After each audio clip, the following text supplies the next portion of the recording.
I want to make an announcement to the crowd before I call the meeting to order. If you wish to speak or comment on certain items on the agenda, you should have signed up to speak either prior to this meeting or on the sign-up sheet at the entrance. This will be your last opportunity to sign up. We will then pick up the sign-up sheets, and only those individuals who have signed up to speak will be allowed to speak. With that, welcome to the Village of Los Ranchos to Albuquerque's Board of Trustees regular meeting, Wednesday, February the 8th.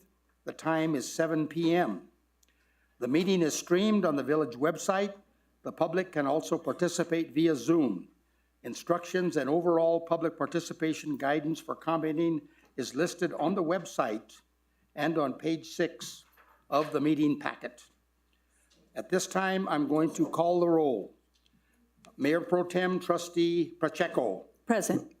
Trustee Benavides. Present. Trustee Lewis is excused. Trustee Radnovich. Present. At this time, please stand so we can recite the Pledge of Allegiance.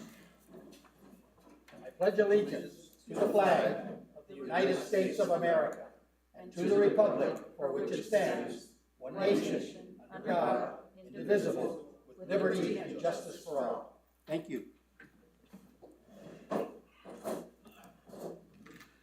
At this time, we're on item 4. I need a motion to approve or amend the agenda. I'll make a motion to approve the agenda. I need a second. I'll second that. I'm going to call for the question, call for the roll call vote. Trustee Pacheco. Yes. Trustee Benavides. Yes. Trustee Radnovich. Yes. Motion carries unanimously. Before I go to public comment, we do have a special guest in the audience. Our new North Area Commander from Bernalillo County Sheriff's Office, Justin Kimbrough. Oh. Would you please come up and give us a few remarks? Thank you for coming.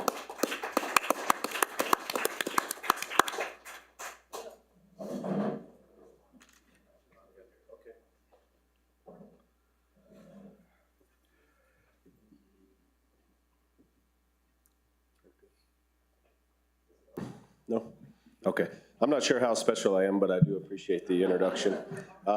We're happy to have you. Thank you. My name is Captain Justin Kimbrough. I've worked with the Bernalillo County Sheriff's Office for 17 years now. I've been a captain since July of 2021. First, I did the South Valley for my first 10 months, and then I went into criminal investigations. Recently, when we got our new administration and our new sheriff, they moved me north. So I was telling Fred that I couldn't have been happier to come north. I've got a home that's not too far from here. I coach football at La Cueva High School. My kids go to school, right along Paseo. So being here in the North Valley and in our North Area Command is right where I want to be. So it's the community that I'm involved in, and I'm here. I'm here for you guys. Again, I've been a captain for 18 months. I kind of know how it goes, and would much prefer the North Valley and the Los Ranchos area over the South Valley. And I'm here for anything you guys need. So I appreciate it. Thank you, Justin. Appreciate it. At this time, we're going to move into public comment period, which is item 5. Participants wishing to speak on topics that do not appear on the agenda will be given 3 minutes. No action can occur on these items. Danielle, please proceed by calling up individuals that signed up for the general public comment. Thank you, Mayor and Trustees. Our first speaker is Ms. Camille Varos. If you would please approach the podium, state your name and address for the record. You have 3 minutes.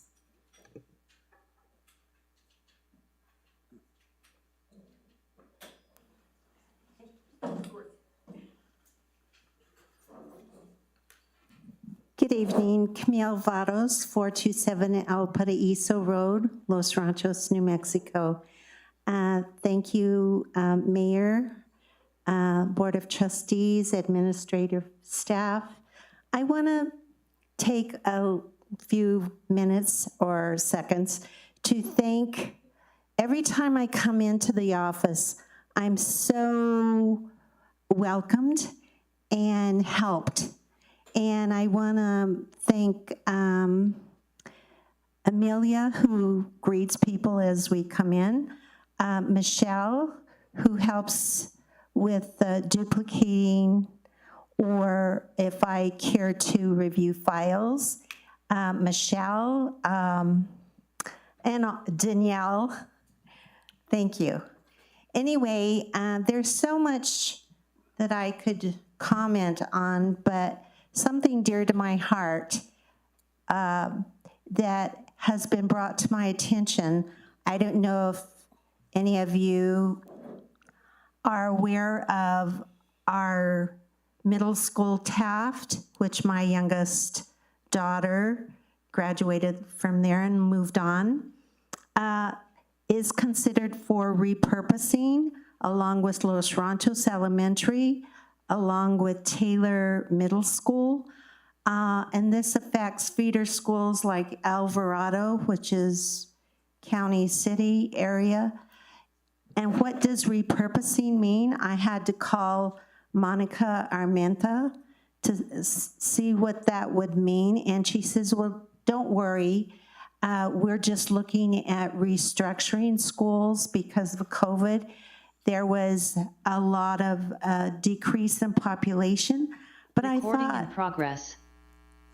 I'm sorry? Go ahead. Anyway,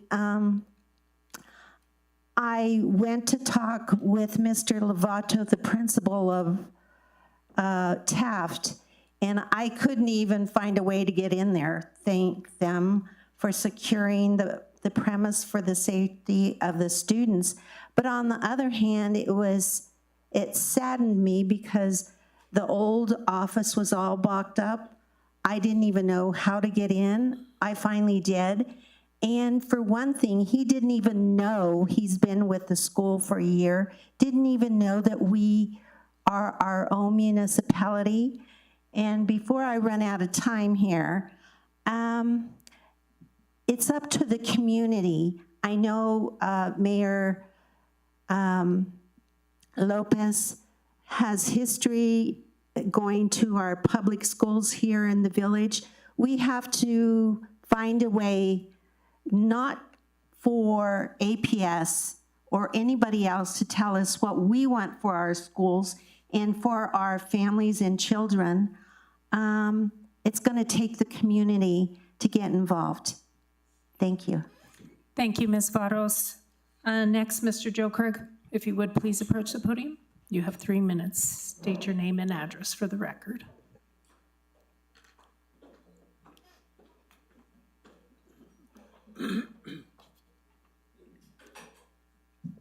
Thank you, Mayor, Trustees. Joe Craig, 505 Calle del Pajarito Northwest, President of the Friends of Los Ranchos. I thought I'd give you all a little update, a little more positive things going on in our community with our Friends of Los Ranchos. We have a historic committee with Eugenia Eberly that is working pretty hard on some great history of Los Ranchos. We're working on some history on the Osuna Chavez Road, which is an extremely historic road. And I know a lot of us don't know our Guadalupe Trail is obviously there, Rio Grande, and certainly our historic Route 66. But we're working on a whole history of that. And it's really, really pretty fabulous. We also have a transportation committee. We have been talking with Day Hoffman Vigil, as well as some other neighbors in the area along Paseo. Paseo has, if you live within about a 3-mile area of Paseo, either north or south, it's awful. There's a lot of sound, tremendous traffic. So Day has come out and got funding for a sound study with the NMDOT, which will be great. It's going to take about a year. We had an article by Deval Westfall in the Journal. We currently have the berms being raised. Dominic Gallegos is the head of the North Area NMDOT maintenance. They're running graders and trying to get the berms back up. We're getting cars that are actually flying over it and doing 360s and landing in our bike path. So it's pretty frightening. But we're working on things, so just an update. Thank you. Thank you so much. Ms. Drew, if you would please approach the podium, state your full name and address for the record. No, ma'am.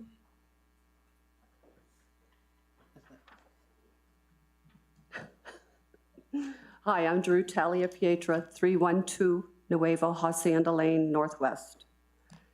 Mayor, trustees, and neighbors. Good evening. I'm going to revisit my comment and concerns from the December trustees meeting. At that time, I was concerned that notification wasn't sent before a construction project that was started by Rob Helmick. After follow-up calls from the village, I found out that Rob Helmick was building on a permit that had been issued in 2007, when nothing existed here, and that's why notifications weren't sent out. I'm here tonight to ask, in what world can a building permit be good for 15 years? Helmick did modify his plans, which should have triggered a renewed permit and a P&Z meeting, but yet the P&Z department decided it could greenlight it.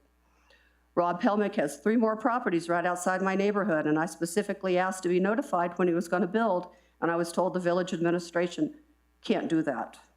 The State of New Mexico Construction Industry Division states a building permit is valid for 1 year and construction must commence within 180 days from the day it was issued. Since Los Ranchos does not have home rule, how is the state law being ignored by the village? I believe the village is operating in non-compliance in New Mexico CID building permit laws. I think this needs to be rectified ASAP. Thank you. Thank you so much. Ms. Loretta Smith, if you would, please. Okay, thank you, sir. No worries. Mr. Randy McKee, if you would, please approach the podium. State your name, address for the record. You have 3 minutes.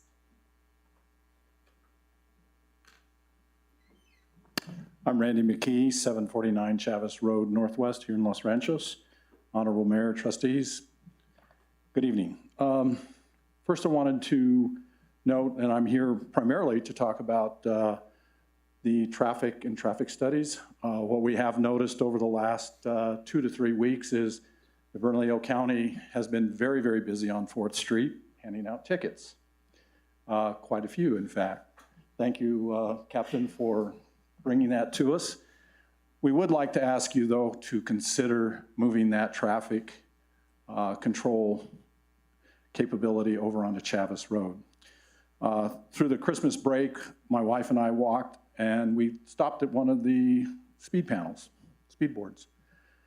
About 15 cars went through. None of them went through less than 35 miles an hour. Most of them went through over 40. This is pretty serious on that road. We stood right there and counted them as they went through. We have to do something about slowing traffic down on Chavez. Somebody's going to get killed. And because we've been talking about all these months and years, there could be some liability that comes back on the village. And I do not want to have to see our good money go to pay for somebody that's been injured seriously. I can't ride my horses. I can't ride anything out on that street. It is deadly when you get out there. I'm surprised we do anything. We had a young man run across the ditch bank the other day at the road at the crossing, and he was all in black, and I could not even see him. And anybody going faster would have probably hit him. We have got to do something and start taking care of that area. I urge you to do extensive traffic studies. I'm not quite sure what we're going to be getting. I do know that there's contracts out to get that done, but I would like to encourage very comprehensive traffic studies, not just for Chavez, but the whole area, so we know and understand where these feeder roads are, where the traffic is increasing, and we're seeing it. Now, it might calm down a little bit once something happens and we repurpose Taylor. God forbid, we need our junior highs to remain in this village so that we have places for these children to go to school. But we do need to get all of this taken care of as soon as we possibly can, and we just see it creeping out, creeping out, creeping out. I encourage you all to take action as quickly as possible to get traffic studies done, get some better controls out on those streets. I know people in some of the other areas don't want to see speed planes or speed bumps, but they most certainly will slow traffic down. I encourage speed planes. We use them out at the Air Force Base. You can go over them at 25 miles an hour. They don't shake your car to pieces. But if they're designed properly, they will keep traffic slowed down to 25 miles an hour, and that's what we're asking. Please take this into consideration as soon as you all possibly can. We will support you in any way that you need for us to help you get that done. Thank you. Thank you, Mr. McKee.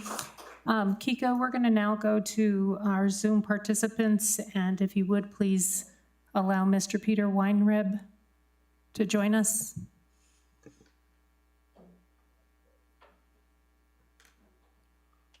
Good evening, can you hear me? Yes. Yes, we can hear you.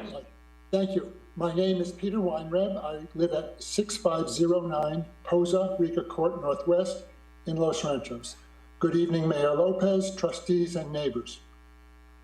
A neighbor brought to my attention village consideration of zoning application number SDP 23-03. Notice was sent to residents living within 300 feet, as is customary. I reside beyond the 300-foot zone. My understanding is that this application pertains to approval of a site development plan for low-income apartments on Tract 3 at the Palindrome Village Center site. The hundreds of units of housing had previously been represented as affordable housing, which is not the same as low-income housing. I offer no critique beyond stating that a housing development of this size will significantly affect the semi-rural character of the village. That semi-rural character receives abundant lip service, while village actions appear to readily approve ventures whose end goal is generating additional tax revenue at the expense of residents' quiet enjoyment. Too much development is going forward behind a shroud of administrative activity, and only too late do affected residents learn what has already occurred. Just as the trustees can consider changing the monthly meeting dates, I urge the village to change the notification procedure. Notice needs to be provided to a greater radius than 300 feet. Too many residents beyond a 300-foot line are affected. Furthermore, mention on the village website or in the Village Vision magazine are too easily missed. I suggest a 1-mile radius for mailed notifications. The village needs to reevaluate and revise its notification procedure. The present one is alienating residents, and they may consider the shrouded process at the ballot box. Thank you. Thank you, Mr. Weinreb. Mayor and trustees, with that, that concludes public comment. Thank you. We'll move to item 6. There will be a short presentation by Attorney Nan Winter answering the question about village licensure, certification, and training considerations for our village employees, including the mayor. Nan?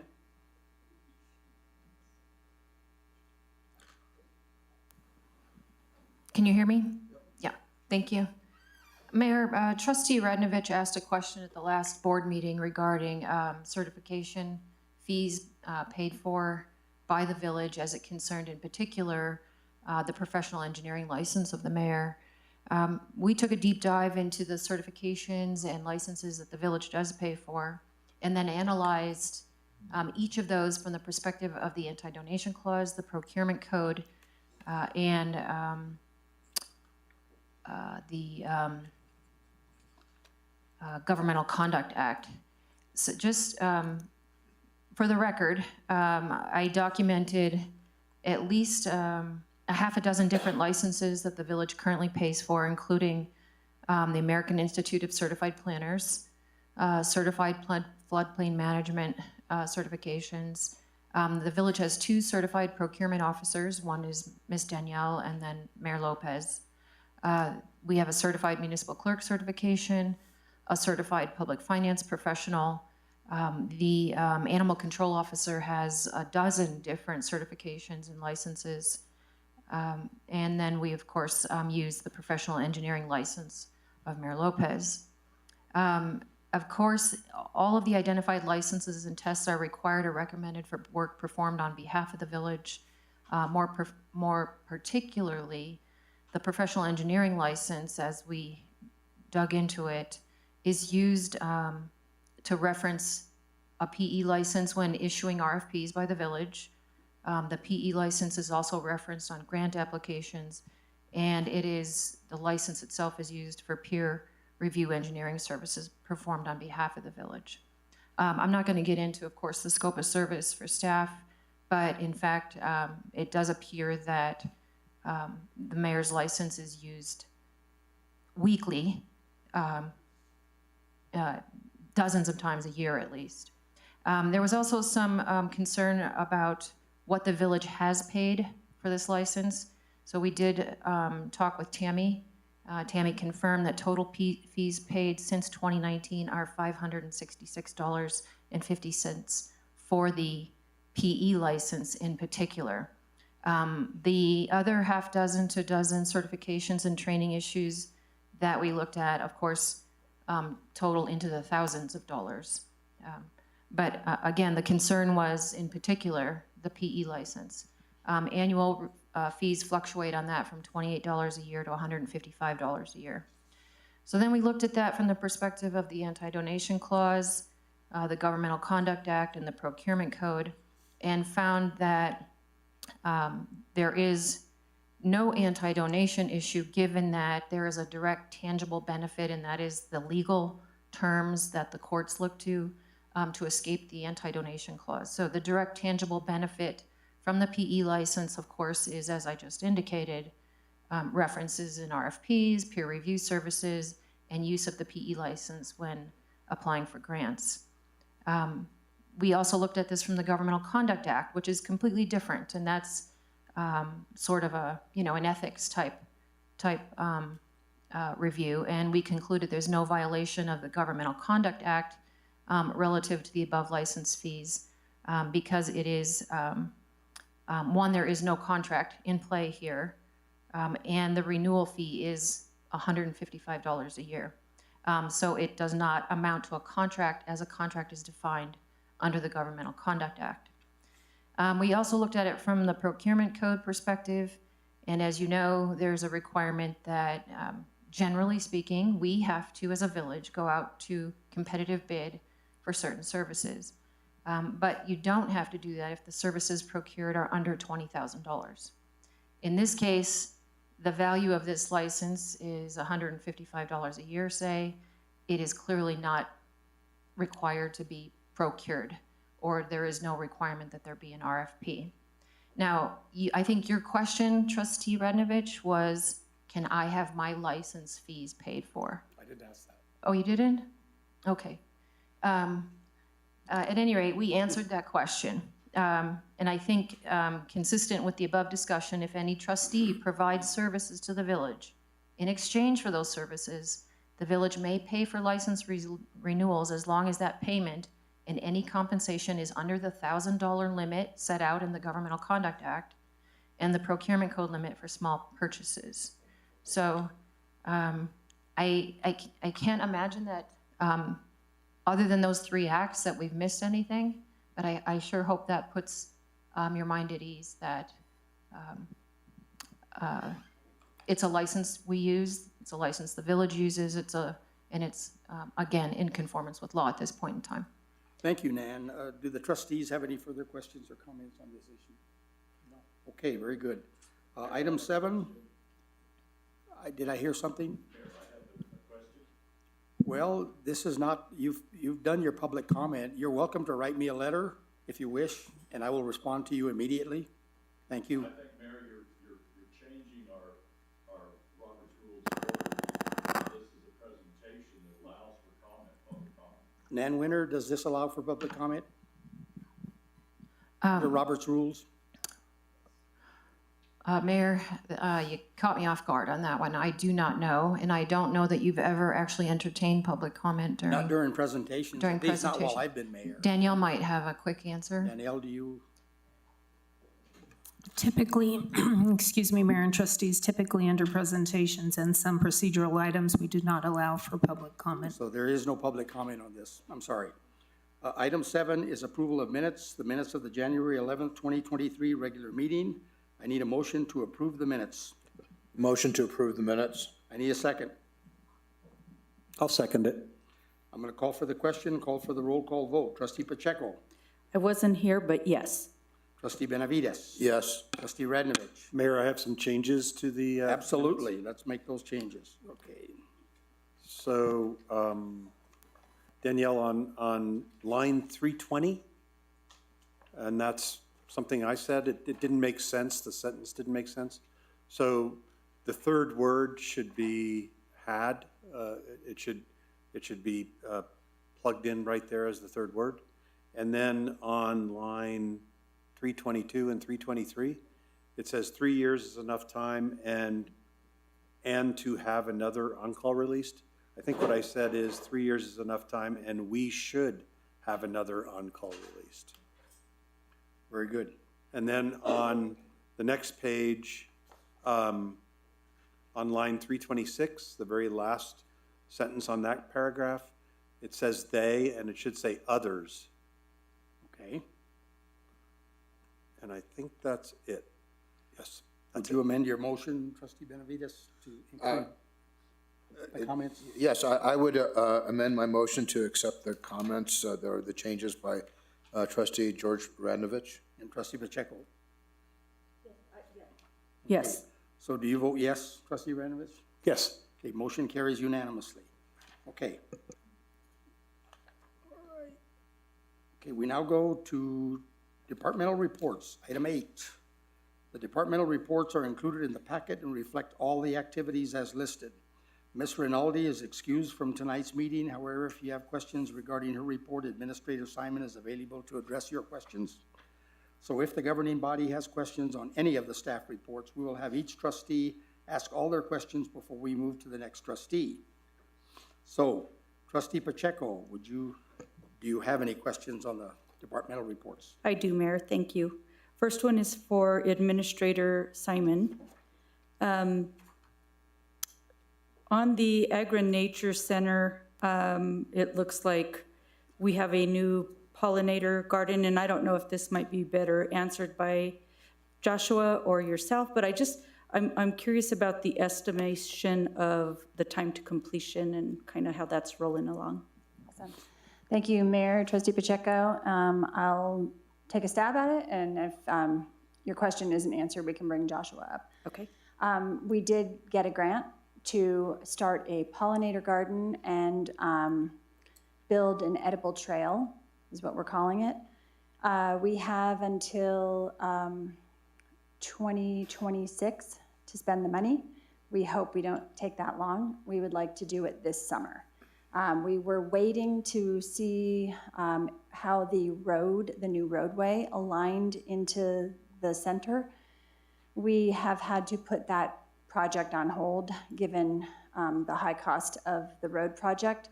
So we are now going to estimate where that road goes, sketch out a place for the pollinator garden, and take the trail through the facility.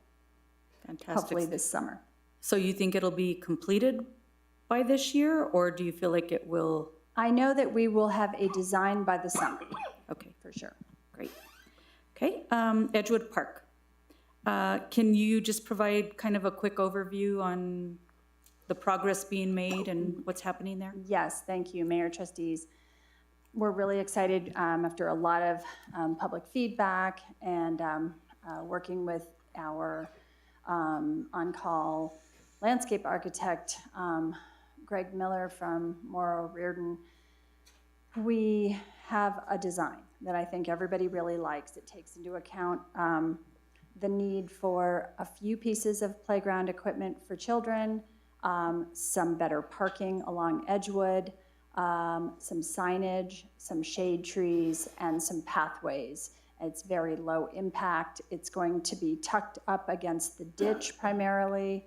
And then we're going to keep the area from, most of the area from Osuna back north, mostly open so that balloons can land and families can throw frisbees and that kind of thing.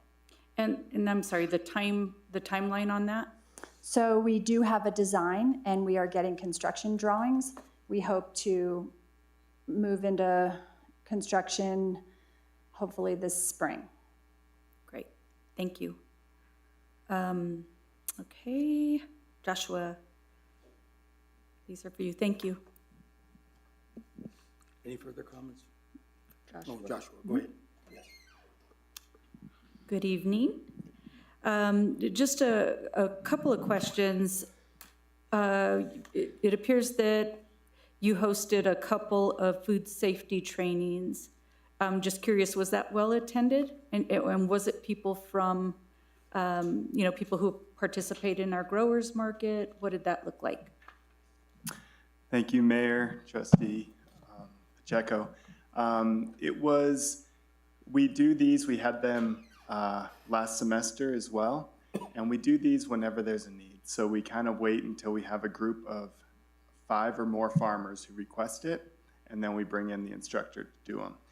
Because we want to make sure that it's done in time for the growing season when people will be selling at the farmers markets. So we had about 7 farmers at both of them. It's tier 1, tier 2, so they have to come to both trainings to get the full certification.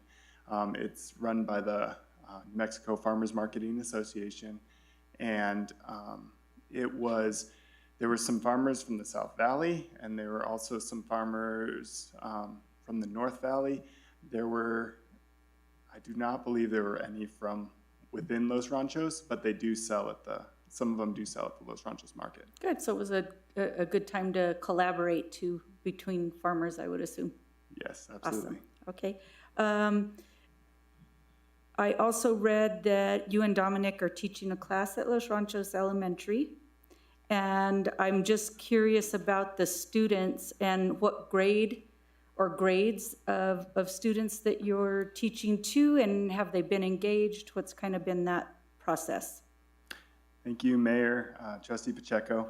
Yeah, it's been every Tuesday afternoon during their Genius Hour, because they have the extended day class now, so from 3 to 4 is part of their school hour, and during that time, the students get to choose one of a list of topics that they can attend this Genius Hour. So this one has been, we just do 1 day a week, so it's on food, health, and nutrition. And these students they have 1 day that they're with the Girl Scouts of America. 1 day it's with the NMSU ICANN program, and they do nutrition education, they do cooking with them. And then we do agriculture on Tuesday afternoons. It's been great. It's 3rd and 4th graders, and they've been very engaged. We have the greenhouse all planted with flowers and vegetables, and they water it every day, and everything's coming up nicely. They're also helping us design where we're going to put in a raised bed and irrigation system, so they're sketching that out to learn that process before the season. Dominic has brought chickens into the classroom. We've also built a worm bin with them, and and done some soil science. So yeah, they've been very engaged. Outstanding. Well, there's your future farmers for the certification classes, right? Absolutely. Yeah. Thank you, Joshua. I just wanted to make a comment on the for Director Rubin.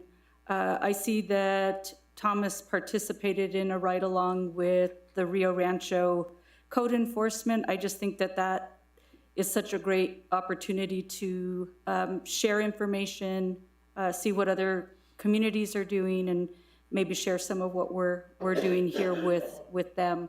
Was there any comments back from Thomas? Thomas said he had a great time and learned a lot. He now has more professional connections, more people he can ask questions to. I heard from the Development Services Director up there that she would love to send someone down here to keep sharing back and forth. So it was a really positive experience. Fantastic, thank you. Let's see, a couple questions for Maria that I'll just put out there. I don't know if you can answer, Ann, or not, but with regard to the final engineering phases 2A through 2C,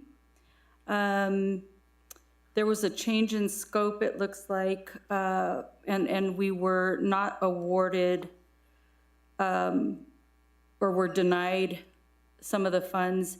Can we seek alternate funds for the design and the right-of-way acquisition? Yes, Mayor, Trustee Pacheco, Trustees, this is a great time to update folks on where we are with 4th Street Phase 2. We did not get the big federal request that we asked for through the BIL, which is the Bipartisan Infrastructure Law. We had asked for $21 million to complete the entire stretch north to Ortega. That being said, there were hundreds of applications that did not receive funding, and only 12 projects received funding. No other New Mexico applicant received funding. However, we do have 100% funding for design all the way to Ortega. We only have 30% design.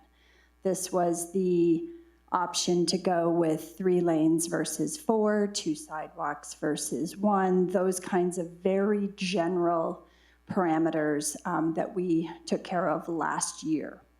We were only at 30% design. So we haven't gone the extra step of getting to 60% and then eventually to 100%. Do we have the funding for all of that? Yes. We have raised the money for all the funding for design. We just do not have the design that we like right now. We want to bring the public involved into the decision-making. It's very important, obviously, to get everyone's buy-in so that everyone knows what's happening. We did just participate in a value planning exercise. It was a 2.5-day exercise to look at, do we need to resurface the entire road? Maybe we only need 5 inches of paving. Maybe we can take out a roundabout, those kinds of things to really bring that cost down, because the costs just keep going up and we do not have the funds. So before we get to a 60% design or bring some other design idea to the public, we wanted to make sure that our designers, BHI, had the opportunity to look at some different ideas. And I think we're at a really good place. We came up with some fantastic recommendations. A couple of the trustees attended the value engineering workshop and, value planning, they call it. And now we are just waiting to get a new design from BHI so we can then start to vet it with the public. Okay, great. Sounds like a lot of work's being done. Yes, and in terms of the construction funding, that is an area that we still need to tackle. Okay, thank you. This is in regard to balance of phase 1 funding, the $300,000, which looks like it expires this June. Can you just talk about that a little bit more? What happens with that? Sure thing. Yes, we do intend, Mayor, trustees, we intend to spend all of the funds. We don't want to leave anything on the table. There are lots of things to spend money on, one of which is the increase in cost to design the roadway. So we are able to roll the excess funding into the design fee, which we're going to do. We also still haven't developed signs for the project area. We haven't put signs up for our beautiful parking lot that's being used on a weekly basis across from Kelly Joe on 4th Street, and some other areas that we can actually spend the money down. So we fully intend to spend all of that funding. Great, great. And I know one of my fellow trustees mentioned this, I think, at the last meeting, but this $2,500 for the art in public places, I think has been sitting in that pot as long as I've been a trustee. Can we find a way to use that? Mayor, Trustee Pacheco, thank you. It's a great question. And yes, absolutely. We do use the funding. We've bought artwork for the village. There's a beautiful painting over at the Agri-Nature Center that we bought with the first grant. The second grant we have not yet touched, and we actually are looking at the list of art pieces right now. And let me ask you, with that $2,500, I know we've obviously been working with the business community, with the advisory committee, and we've put some great plans in place. Can these funds be used for some of the things that we're talking about in that committee? Mayor, Trustee Pacheco, I can see. Typically, these are art pieces that are procured by the state, and they are given to us in a list, and we are able to pick one of those. So it's a whole separate vetting process that the state arts department or the art board for the state art and public places board selects. But absolutely, I think it would be a great addition. Okay. That one I kind of answered.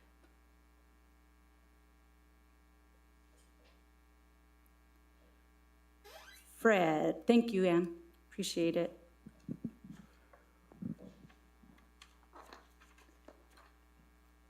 This is my last question. There was you mentioned in your report there was a meeting with the Chavez Road neighborhood representatives. Just kind of curious when that took place and kind of what the outcomes were of the meeting. Mayor, Trustee Pacheco, trustees, actually, we've been meeting with that group, a couple of them, for almost a year now. The final meeting we had, that we recommended to the mayor and that we are going to put a raised crosswalk right there between Caballero North and the two subdivisions where the crosswalk is already at. It'll be a raised crosswalk that will allow people to still continue to do 25 miles an hour, but they won't be able to do 35 or over that. But anyway, that's going to be the first thing that we're going to do. We're getting the specs with the engineers together on that now, and I'm hoping that we will have that done within the next few months. And is that the same idea as Mr. McKee had mentioned in his? I mean, was it that? I don't know what he was talking about, but it's similar because it's a speed table. If you go on Matthew Road there off of Rio Grande and go east, there's 3 of those along there. Again, it allows you to still do 25 miles an hour, which is the speed limit, but it doesn't allow you to go much more than that. Got it. I can that's great. interject. They have exactly that at Kirtland Air Force Base, and that's what Mr. McKee was talking about. That's Okay. exactly that. So the plans is, like I said, as soon as we get the exact specs for that, we'll get a bid on that, and we're hoping to have that done in the next few months. Fantastic. Great. Thank you, Fred. Thank you. And that's all I have, Mayor. Thank you. Okay, let's move on to Trustee Benavides. I'll start with Josh. And before I ask the question, I'll just second what Trustee Pacheco is saying. I think it's fantastic that you're working with Los Ranchos Elementary, by the way. I think agriculture is the first introduction that some students get to science, how the world works. So, and we're giving back to the community, so that's great. So the question is about this one bullet about let me just read it. We will be opening the application process to farmers for leasing 3 acres on north side of Buffalo Curve. So will that be advertised in some way that we're looking for applications? Thank you, Mayor, Trustee Benavides.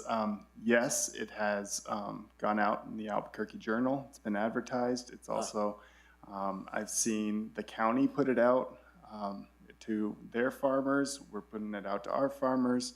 But it opens on the 12th, so that's when it'll go up on the website and become available for applications up until the 27th of February. Yeah, I'm curious to see how that goes, because I know there are probably quite a few people in the village that would like to lease their property to agriculture, right? Okay. Thanks. I think that's all I have for you. Let's see.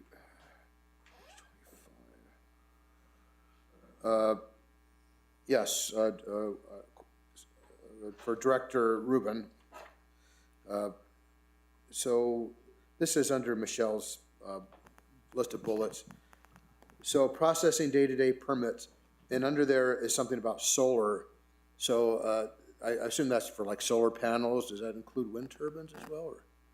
Or? Mayor, Trustee Benavides, I have not, it wouldn't include wind turbines. Okay. Yeah, but that's a good question about that process. I'm not familiar yet.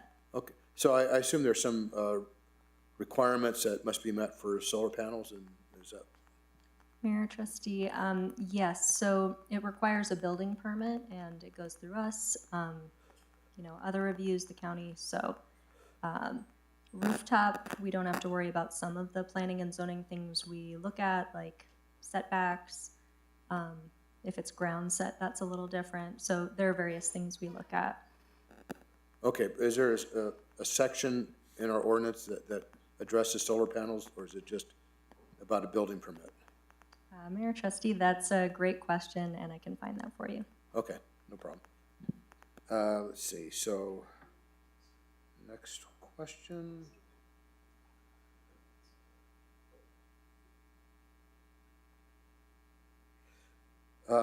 Yeah, I think this would normally be for Maria, but it goes to you, Ann.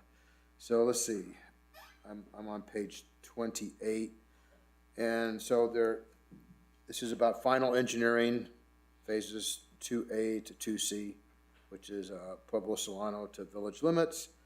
The third bullet, a final design task order under the retainer services agreement in the amount of $867,883 will be issued to BHI upon completion of the value planning study. So, which is all fine and dandy. So my question is, will there be a list of requirements or a specification that goes along with that? Mayor, Trustee Benavides, I have to defer to Maria on that one. Okay. And there will be, I can assure you, there will be. Okay. Okay. Let's see.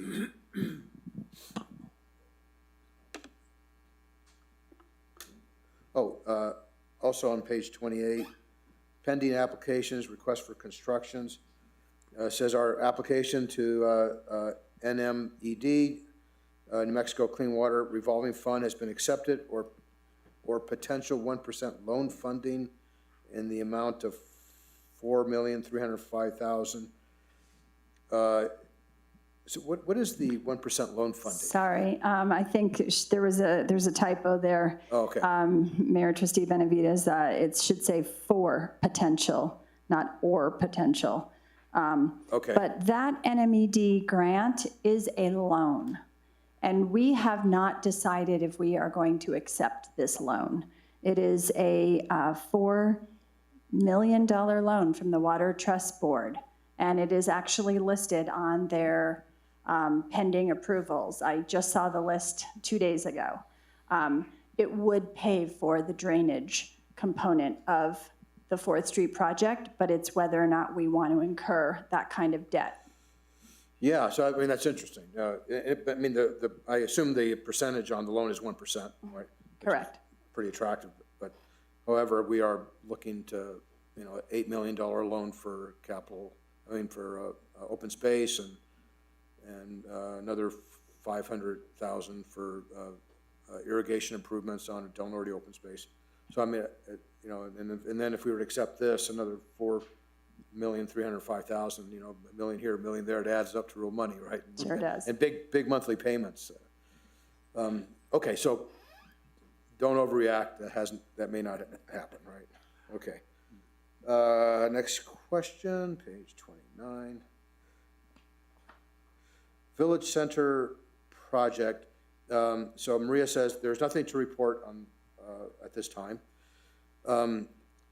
So my question is, will we be getting any Village Center project progress reports in her report?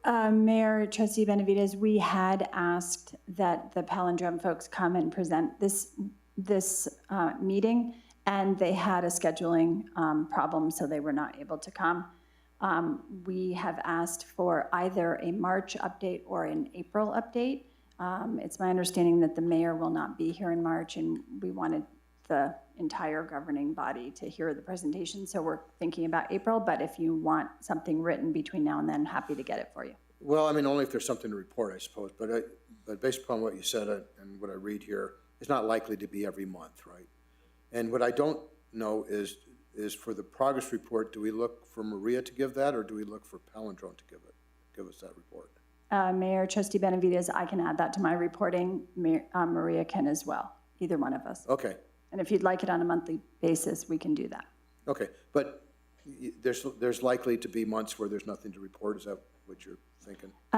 It's my understanding that we are starting to move into a more active phase of the project. Yeah. We have asked for comments on the site development plan. We hope to issue building permits. There will be construction work on the infrastructure coming up. So there are things to report on for sure. Okay, thank you. Okay, let's see. And that is all. Thanks. Okay, trustee George Radnovich, your turn. Thank you, Mayor. I just had a comment on one of your items, Ann. Sure. I thought that edible trail for the Agri-Nature Center sounded really great. Is Josh and his crew gonna be doing that, or will we be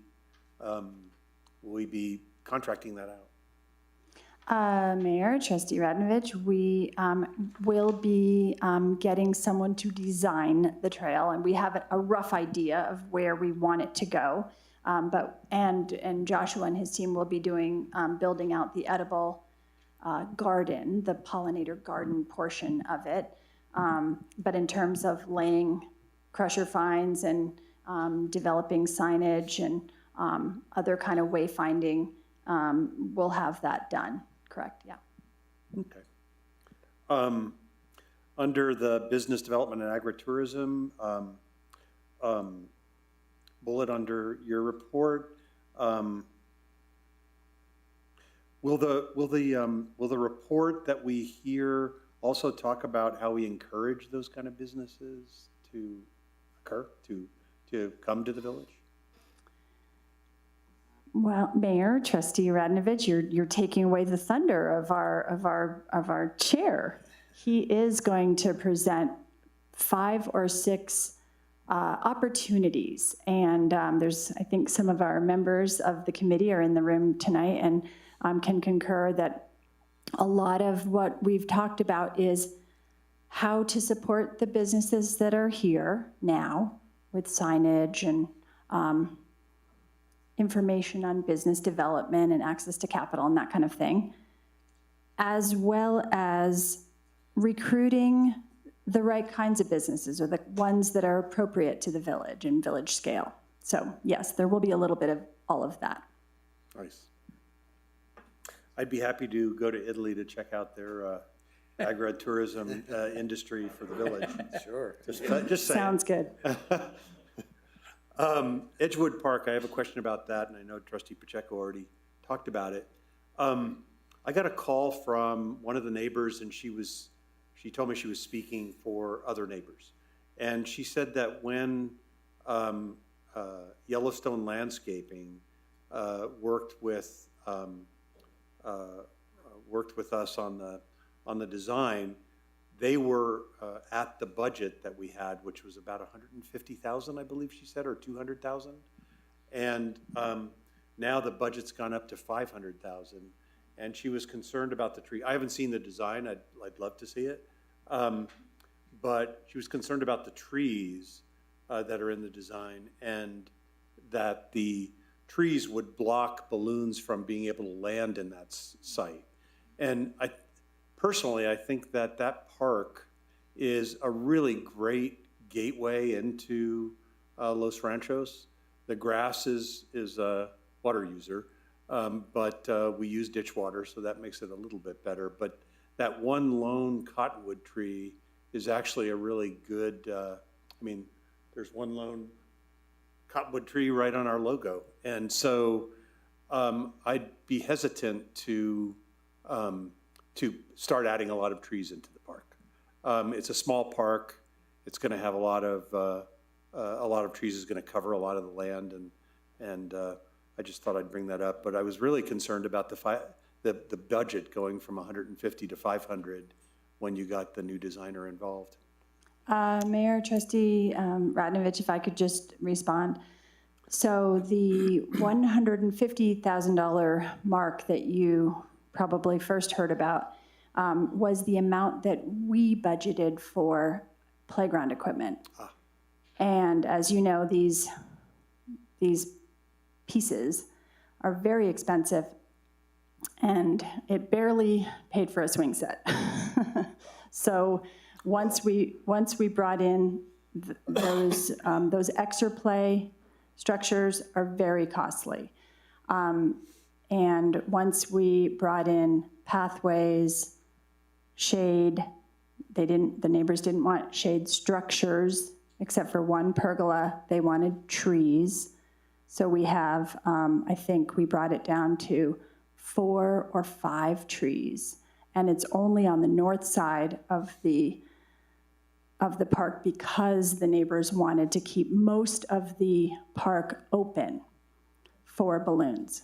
So absolutely, we are keeping it as low budget as possible. It is not 500. It is more like we're trying to keep it around high 2s. We are going with a more naturalistic design so that we don't have bright colors. We want it to be really muted and to fit in with the neighborhood. As to the grass, I will tell you that initially that was field grass that was watered by the ditch. We are changing it. We are putting in an underground irrigation system so that we can put softer grass. We heard that the neighbors want softer grass. Interesting. Well, I'd be curious to see the plan. Happy to share it with you. Great. Playgrounds are generally around $30,000 to $70,000 each.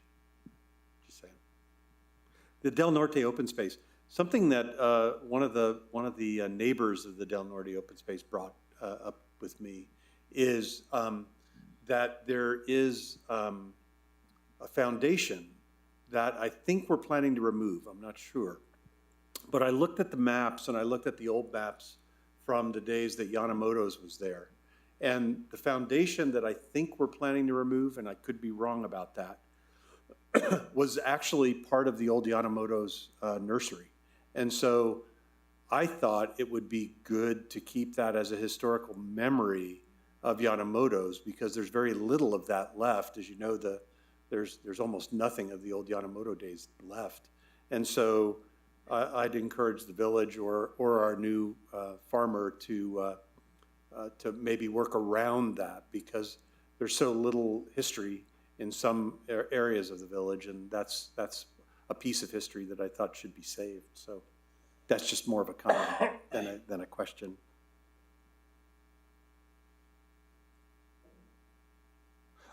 I was a little confused. Oh, Josh, this is for you. A lot of great stuff in there. I love the Worms workshop. That's really great. I wasn't quite understanding the last bullet on your report. It says, we will be opening the application process to farmers for leasing 3 acres on the north side of the Buffalo Curve. Isn't that private property on the north side of the Buffalo Curve? I was trying to figure out what that was. No, that's Agri Nature Center property.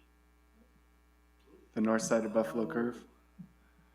If you come up, you mean between the fence of those residences and the street? So if you come north along Rio Grande, right, and it curves to the right, and right on your right-hand side there's. Oh, that's south. It's south, Josh. Oh, sorry. No, that's okay. I was really confused by that. Yes, I thought, yes. I meant to differentiate it from the fields that are before you make the bend. I see. Yeah. I see. Oh, I got it. Sorry. No, that's okay. I was just confused by it. Yeah. Thanks, Josh. This is for Maida. Yeah, I thought it was really great. I think Sandra mentioned, Trustee Pacheco mentioned this too. That ride along, I thought that was just an awesome thing. Really, really good work on that. Just wanted to say that. Yeah. Really happy Thomas did that. On Maria's, I'll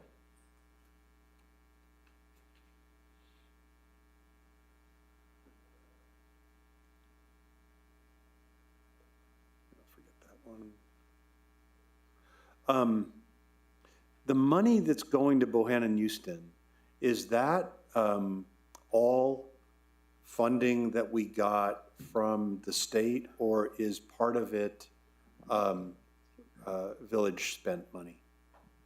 Mayor, Trustee Radnovich, I believe this is all the capital appropriations we have received and been collecting for 4th Street. And Mayor, I defer to you to fill in. Let me offer that at least 491,000 of it came from an NMDOT direct appropriation. So it's not necessarily capital outlay. We asked for that money specifically for the 100% design from NMDOT. And the rest of the 867,000? Well, it's appropriations that we've had. I see. To pay for the So the village is paying for it, but it's appropriations that we already had from. That's correct. From state money. That is correct. Okay, that's great.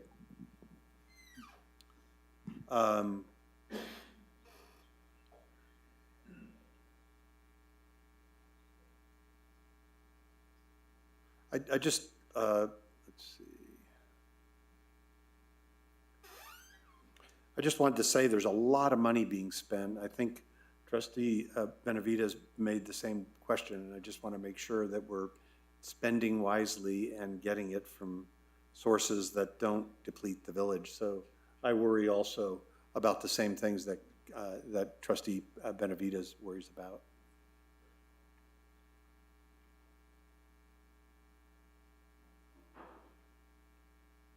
So this is about the Chavez Road project, and I think, again, that that Chavez Road project ought to be done by, I mean, with engineering input, but by a planner, not an engineer, a traffic planner or a trails planner. So I just wanted to mention that because in the report, it talks about engineering. No offense, Mayor. That's okay. Fred, I had a couple of things for you. The Chavez Road meeting with neighborhood representative, oh, sorry. I'll wait for you to get up there. The Chavez Road meeting with the neighborhood representatives, did we have a public meeting, or was that just with the neighbors? No, that would, Mayor Trustee Radnovich, we've been meeting with Peter Weinrep and then the association president from Caballero North for the last year. And so that was just a continuation of those meetings. Excellent. And then they've been doing surveys with their people and different things in their associations. Nice, nice. That's great. I saw the last meeting bullet, which I was a little bit curious about. It said legislative meeting at Village Hall. Was that specifically for traffic issues? Mayor Trustee Radnovich, that was the meeting that the legislators came up here and they did the forum. The town hall. Oh, the town hall, I'm sorry. Got it, yeah. Got it. Okay, okay. Yeah. Great. Oh, I was wondering, I've never heard this term before. Acylity?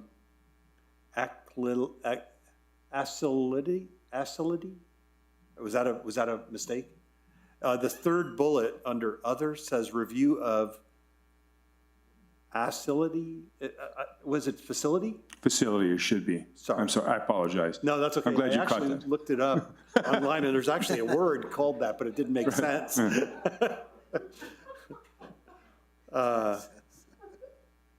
I wasn't sure, one last thing, which I guess is part of the report, and this isn't for you, Fred, so okay. Thank you.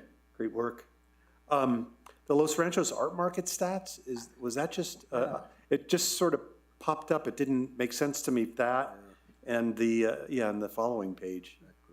Mayor, Trustee Radnovich, and trustees, periodically, the art market and the growers market provide information about their attendance record.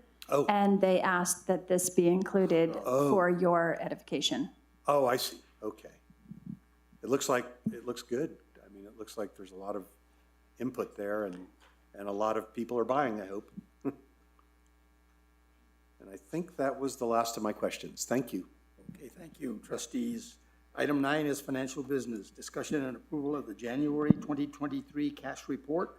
We have Treasurer Will Fisher in the audience. Go ahead, Will. Yes, sir. Thank you. For the cash report for January 31st, 2023, Ending cash balance for the month was $11,392,541.14, which is a decrease of $25,977.72 for the month. Year-to-date excess of revenues over those expenditures is $1,524,148.92. I did say, or Ms. Tammy did say, that there's no unusual or significant items, but Mayor, you pointed out to me that we. I'm not that, and I apologize, I am the worst speaker. But Mayor did point out that we did have emergency and fire payments, like a quarterly payment, or so often that was like $117,000. And then we bought some water rights, or the village bought water rights for $106,000. So I should have made sure those were called out. Thank you, Mayor. Okay, thank you, Will. Before we get to any questions from the governing body, CFO Tammy Silva, did you want to bring her into the meeting in case she has anything to add to this or not? Mayor, I'm in. Thank you. Do you have any further comments, Tammy? No, other than just, apologizing for missing those two significant items. But once they do the approval, I'll stand for any questions. Okay, so before we get to questions, I need a motion to approve the cash report. I'll make the motion to approve the cash report. I need a second. I'll second it. Thank you. Now we're going to get to discussion from the governing body. Trustee Pacheco, any questions? I do just have a couple of questions. That discretionary amount showing like a negative 12,000 and some. Can you explain that a little bit more? I'm still kind of not following along with when that other amount went away, this one came up. Where are we with that? Sure, Mayor and Trustees, what we're looking at with the discretionary is that's going to bounce up and down every single month based on what we are expending during the month and what we have received. So right now, and it also takes into consideration everything we've also budgeted for through the end of the year. So as we get certain large allocations, it kind of bumps it up for the month. But as we have our monthly expenses, all of our normal expenses, our payroll, our utilities, and then when we also have some of these larger items come up, like the EMS fire payment and the water rights, that'll also contribute to decreasing it. So we will see that discretionary going up and down based on our activity every month. So the reason it dropped to the negative 12,000 this month is because we had some large payments go out. And it's taking into consideration, again, everything that we've still budgeted for the rest of the year. And it's also taking into consideration the $750,000 that we are planning to transfer out to the property reserve fund at the end of the year. So that discretionary, what it's showing right now is that if everything in our general fund happens the way that we budgeted it, with no changes right now, if the year ended right now, we would have a negative 12,000 to work with in the general fund. And so that what it's really showing you right now is that we do have $7 million in our general fund at the moment, but it is all budgeted for in some way to be used. And again, that does take into consideration $750,000. So does that help clarify that or answer that? It does. So I guess you're saying that number will always change just based on how we're spending and receiving. Yes, that is correct. Okay. Trustees. Okay. Yeah, thank you, Tammy.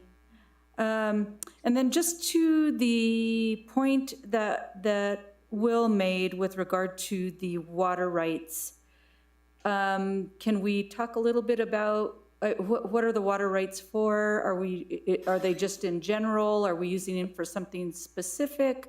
Do you want to answer that question, Ann? Or? I'll start. Mayor, Trustee Pacheco, Trustees, we had a really excellent opportunity to purchase water rights from a farmer in Socorro. This will replace the water that we lease currently from the village of Los Lunas. It will give us forever water rights at the Agri-Nature Center, and we are trying to acquire more. Okay, great. I think that's all I had, Mayor. Thank you. Okay. Trustee Benavides, any questions on the cash report? I do. So on page 36, it's kind of a follow-up to what Trustee Pacheco was talking about, but I'll point you to the bottom of that table of the summation where it says ending cash balance $11,392,541, and then I look at the encumbered $11,404,636, and then that's where you see the negative discretionary amount. Not a, you're right, not a huge thing to get excited about. It's only $12,000, but I think this is the first time for this fiscal year that I've seen those two numbers switch, meaning the encumbered is larger than the ending cash balance. Does that happen very often? Should I be worried? And when should I be worried? How much negative could we go where I might be worried? Mayor, can I jump in before Tammy talks? Go right ahead. And I'll just say that remember, we have a $750,000 cushion, because that is an amount that is an ambitious amount. That is an amount that if we end the fiscal year with an excess, we are going to put all of our excess into property reserve. So remember that this number, you might see a negative number this month, but it's just because we have set aside $750,000. Okay, so it would just take away from that reserve. Okay. Tammy, do you have anything to add? So, Mayor, trustees, that is correct. So if right now, if we were to end the year right now, instead of transferring $750,000, we could say we're not going to transfer anything. We're going to transfer $15,000 less, and that would then change that to a positive number. So, like I said, that taking that into consideration, so it helps us to see kind of where we're headed and what we're wanting to do to the end of the year. So to answer my question about when should I be concerned, I guess I should be concerned when I see the discretionary amount as a negative $750,000, right? Yep. But I mean, we've had that reserve before, but I don't recall seeing the encumbered number being larger than the ending cash balance.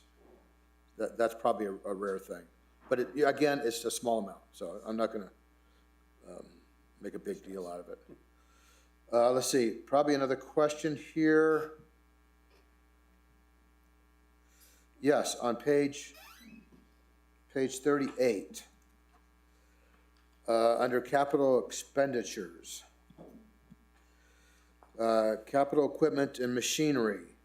So there's a current period to date budget of $16,000, and then the cash basis actual is negative, let's say $59,000.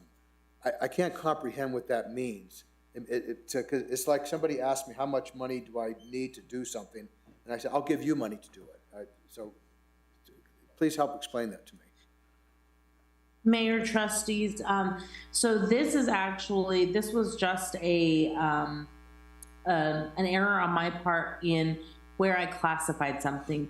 So we had done the Green Valley Culvert back in November or December, and it was accidentally classified under the equipment line item. And that total amount, the $58,898, was the exact amount that we were using for that. And when I was going through preparing items, I found it. I showed it to Ann, and she was like, oh, yeah, that's an easy one to fix because we know it should have been in the capital roadways, bridges, and culverts. So that expense was just moved out of there and moved into the line right below it. And what that does when you move it from a past period is it shows in the current period as a negative number. But when you're looking at the year-to-date basis over in the second to last column, that's where you'll see that the 58,000 was added to the total and removed to the total of the 48080 line item, and it was removed from that line item. Oh, I'm sorry, so which line item? So 48020, the capital equipment and machineries, it was removed out of there, which is why you see the negative 58,000, and it was moved into the line right below it, the 48080 capital roadways, bridges, and culverts. Okay. Okay, it's just a hard thing to comprehend, but okay. I'm okay with it. Thank you. I think that is all I have. All right. Trustee George Radnovich. And I think Counselor Benavides stole my thunder. So, hold on one second. The 750 and the 58,000, just 1 second, sorry. Yeah. No more questions, Tammy? I appreciate it. At this time, then, I'm going to call for the question, call for the roll call vote. Trustee Pacheco. Yes. Trustee Benavides. Yes. Trustee Radnovich. Yes. Motion carries unanimously. We're now going to move to item B, which is discussion of mid-year budget review and adjustment for fiscal year 2022-23. Administrator Simon. All right, Mayor, trustees, thank you. Before we get into the details of 9C, the mid-year budget adjustment, I want to first commend CFO Tammy Silva and the excellent work of the staff to be such strict adhering to the budget. Typically, this mid-year budget adjustment is a lot larger. We take this opportunity to shore up departments that are deficient, to address shortfalls, move funds as project priorities shift. But in this instance, we have one item that we are asking you to adjust, and that is a pass-through from the state and not one controlled by the village. So to speak to Trustee Radnovich's concern about funds, we are right on budget. We're getting ready to put together our budget for next year. So we'll be doing a budget workshop, and we'll get really deep into what kinds of projects we want to fund next year. But all of our projects are right on schedule and in budget. And I turn it over to Ms. Silva to fill in the details of the bar. Go ahead, Tammy. Mayor, trustees, I believe we have to finish this discussion first before the bar. Is that not correct? Because the bar is item C. That's correct. All it is discussion. And so item B, Administrator Simon made her presentation, so we can move to item C right now. And you are correct. It is discussion and approval of resolution number 2023-02-01, a resolution recommending a mid-year budget adjustment request, parentheses BRR. Now it's your turn, Tammy. Okay, Mayor, trustees, before you is the budget adjustment request for the mid-year budget review, resolution number 2023-01. And the supporting documentation before you shows the two items we would like to do the budget request for.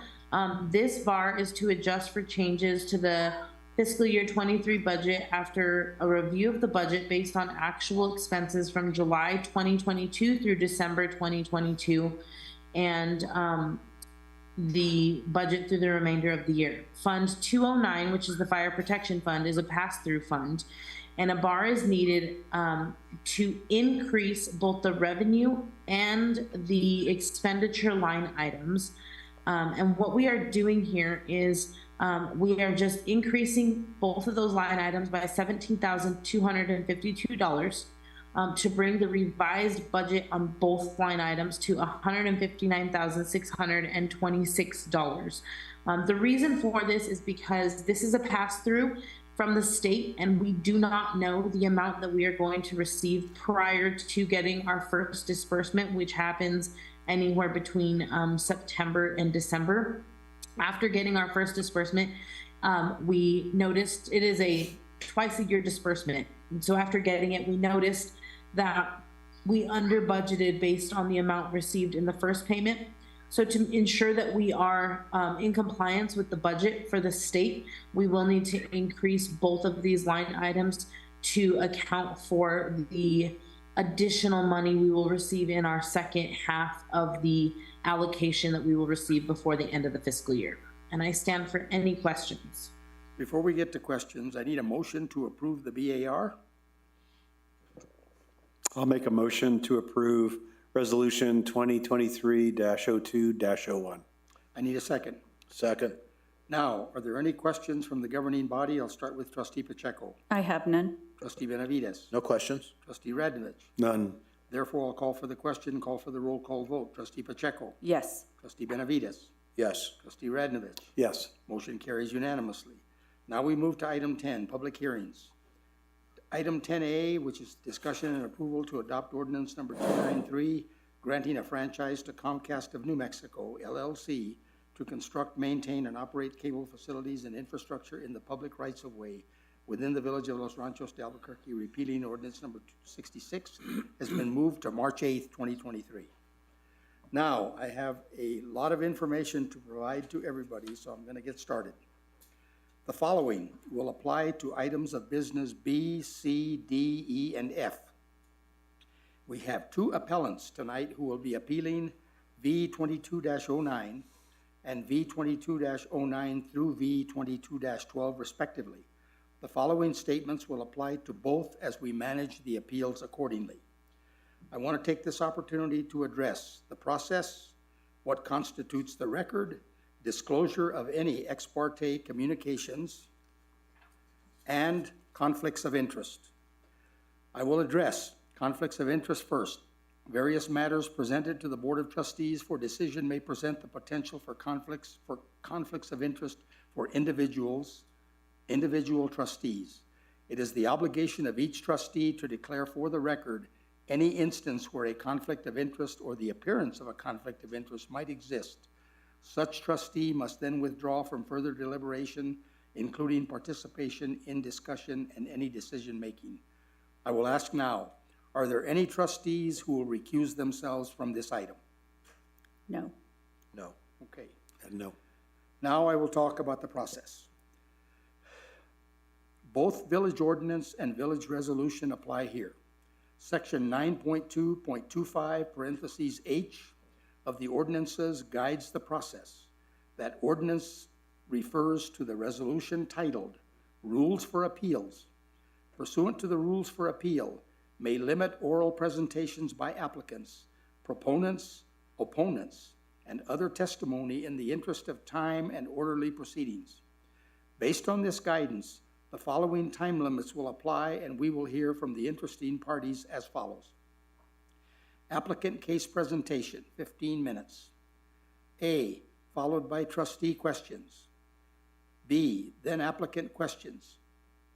Appellant's questions, 15 minutes. C, then public poses questions / comments, 2 minutes per person, but only commenters who spoke at the planning and zoning meeting. All questions must be asked through the chair. Assuming the board does not authorize additional participation, these commenters should not include any person who is identified as an appellant in this case. Next, appellant case presentations, 15 minutes. D, followed by trustee questions. E, followed by applicant questions, 15 minutes.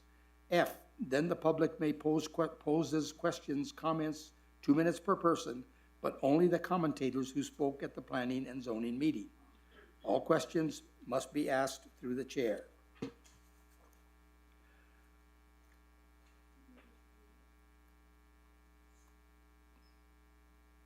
These commentators should not include any person who is identified as an applicant in this case. I understand that all interested parties were informed of these time limits. In accordance with the rules for appeals, all appeals to the Board of Trustees shall be deemed quasi-judicial proceedings, which means certain judicial processes and protections are required. All testimony must be given under oath and shall be limited to the matters relevant to the appeal. All testimony and questions shall be asked through the chair. The chair will acknowledge those who want to give testimony or ask questions, as well as enter into the record communications received from the public concerning the pending application. All persons participating in meetings of the Board of Trustees are expected to conduct themselves in a courteous manner. The Board of Trustees shall render its written decision within 15 days of the hearing. The written decision shall include an order and the factual and legal basis for the order. What constitutes the record? I will now address the record of this appeal. Section 9.2.25, parentheses H, parentheses 3, parentheses C of the village ordinances provides, a notice of appeal from a decision of the Planning and Zoning Commission must specifically state the basis of the appeal, including citation to any law, the village master plan, applicable sections of ordinances, and specific references to evidence or documents which were considered by the Planning and Zoning Commission. Without a specific authorization by the Board of Trustees, no factual information not available for consideration by the Planning and Zoning Commission will be considered by the Board of Trustees, nor will any person or entity not participating in the hearing before the Planning and Zoning Commission be permitted to participate or present testimony before the Board of Trustees. As you are very well aware, this body typically only considers what was heard by the Planning and Zoning Commission, and the record before you was put together recognizing that past practice.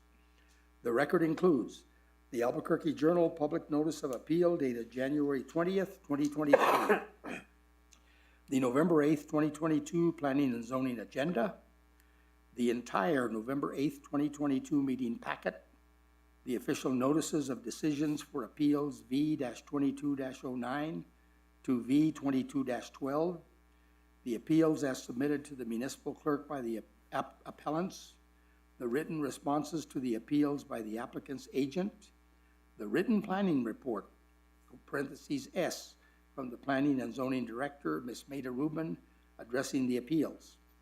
Others were added by the municipal clerk on the day of the hearing. 8, the November 8th, 2022 draft minutes of the Planning and Zoning Commission meeting.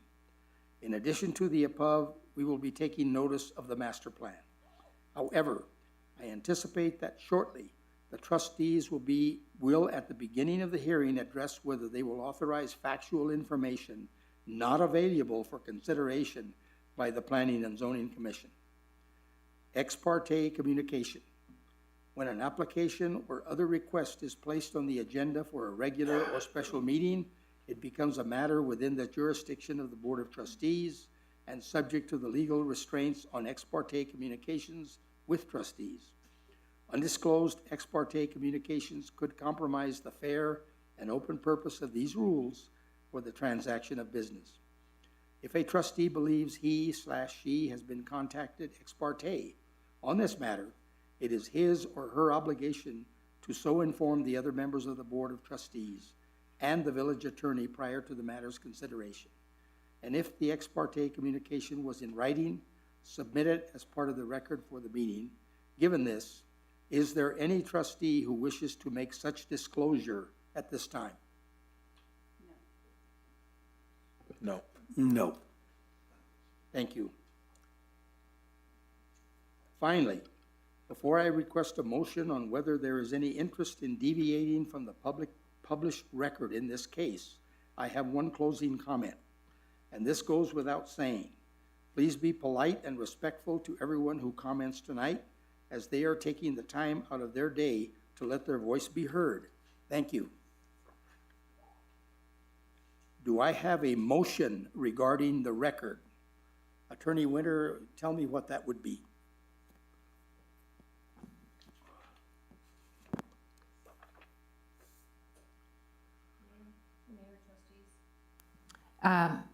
Under your rules of appeal, you have the option to consider additional evidence in the record. I have not heard that there is anyone making such a motion. I am not aware that either the appellant or the applicant are interested in presenting additional information at this time. So if there is no motion, we move on. Is that correct? Correct. And unless either the applicant or the appellant asks you to consider that, you would consider it at that time. Now, we do have a hand raised into the audience, Ron Chavez. How do we handle that?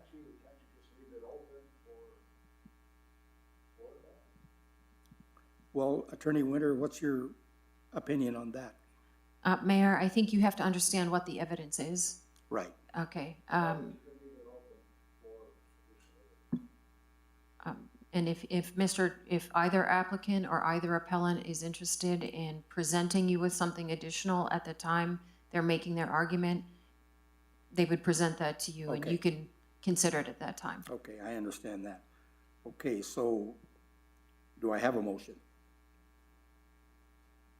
No. Therefore, I don't need to go.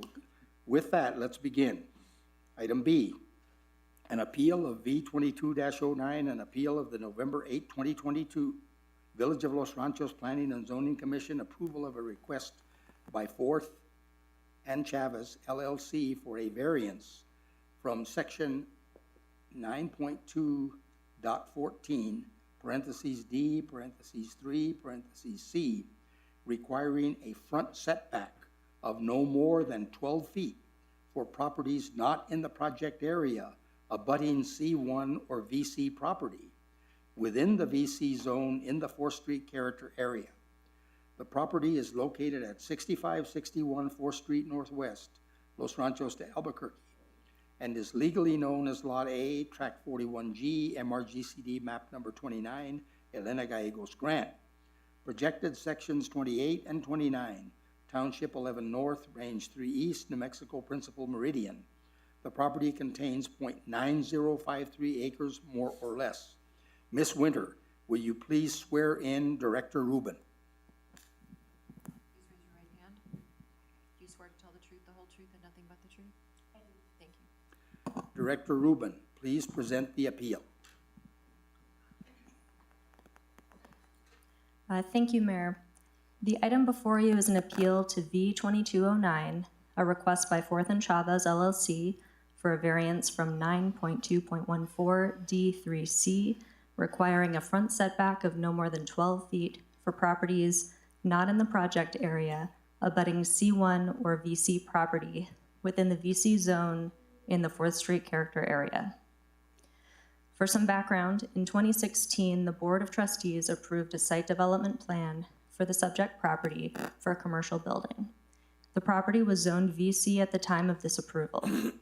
The building was not immediately constructed, and in 2018, the board adopted changes to the VC zone as recommended by the 2016 Planning and Zoning Commission that essentially encouraged development immediately adjacent to the street as opposed to the past practice of locating parking immediately adjacent to the street front with the building set back.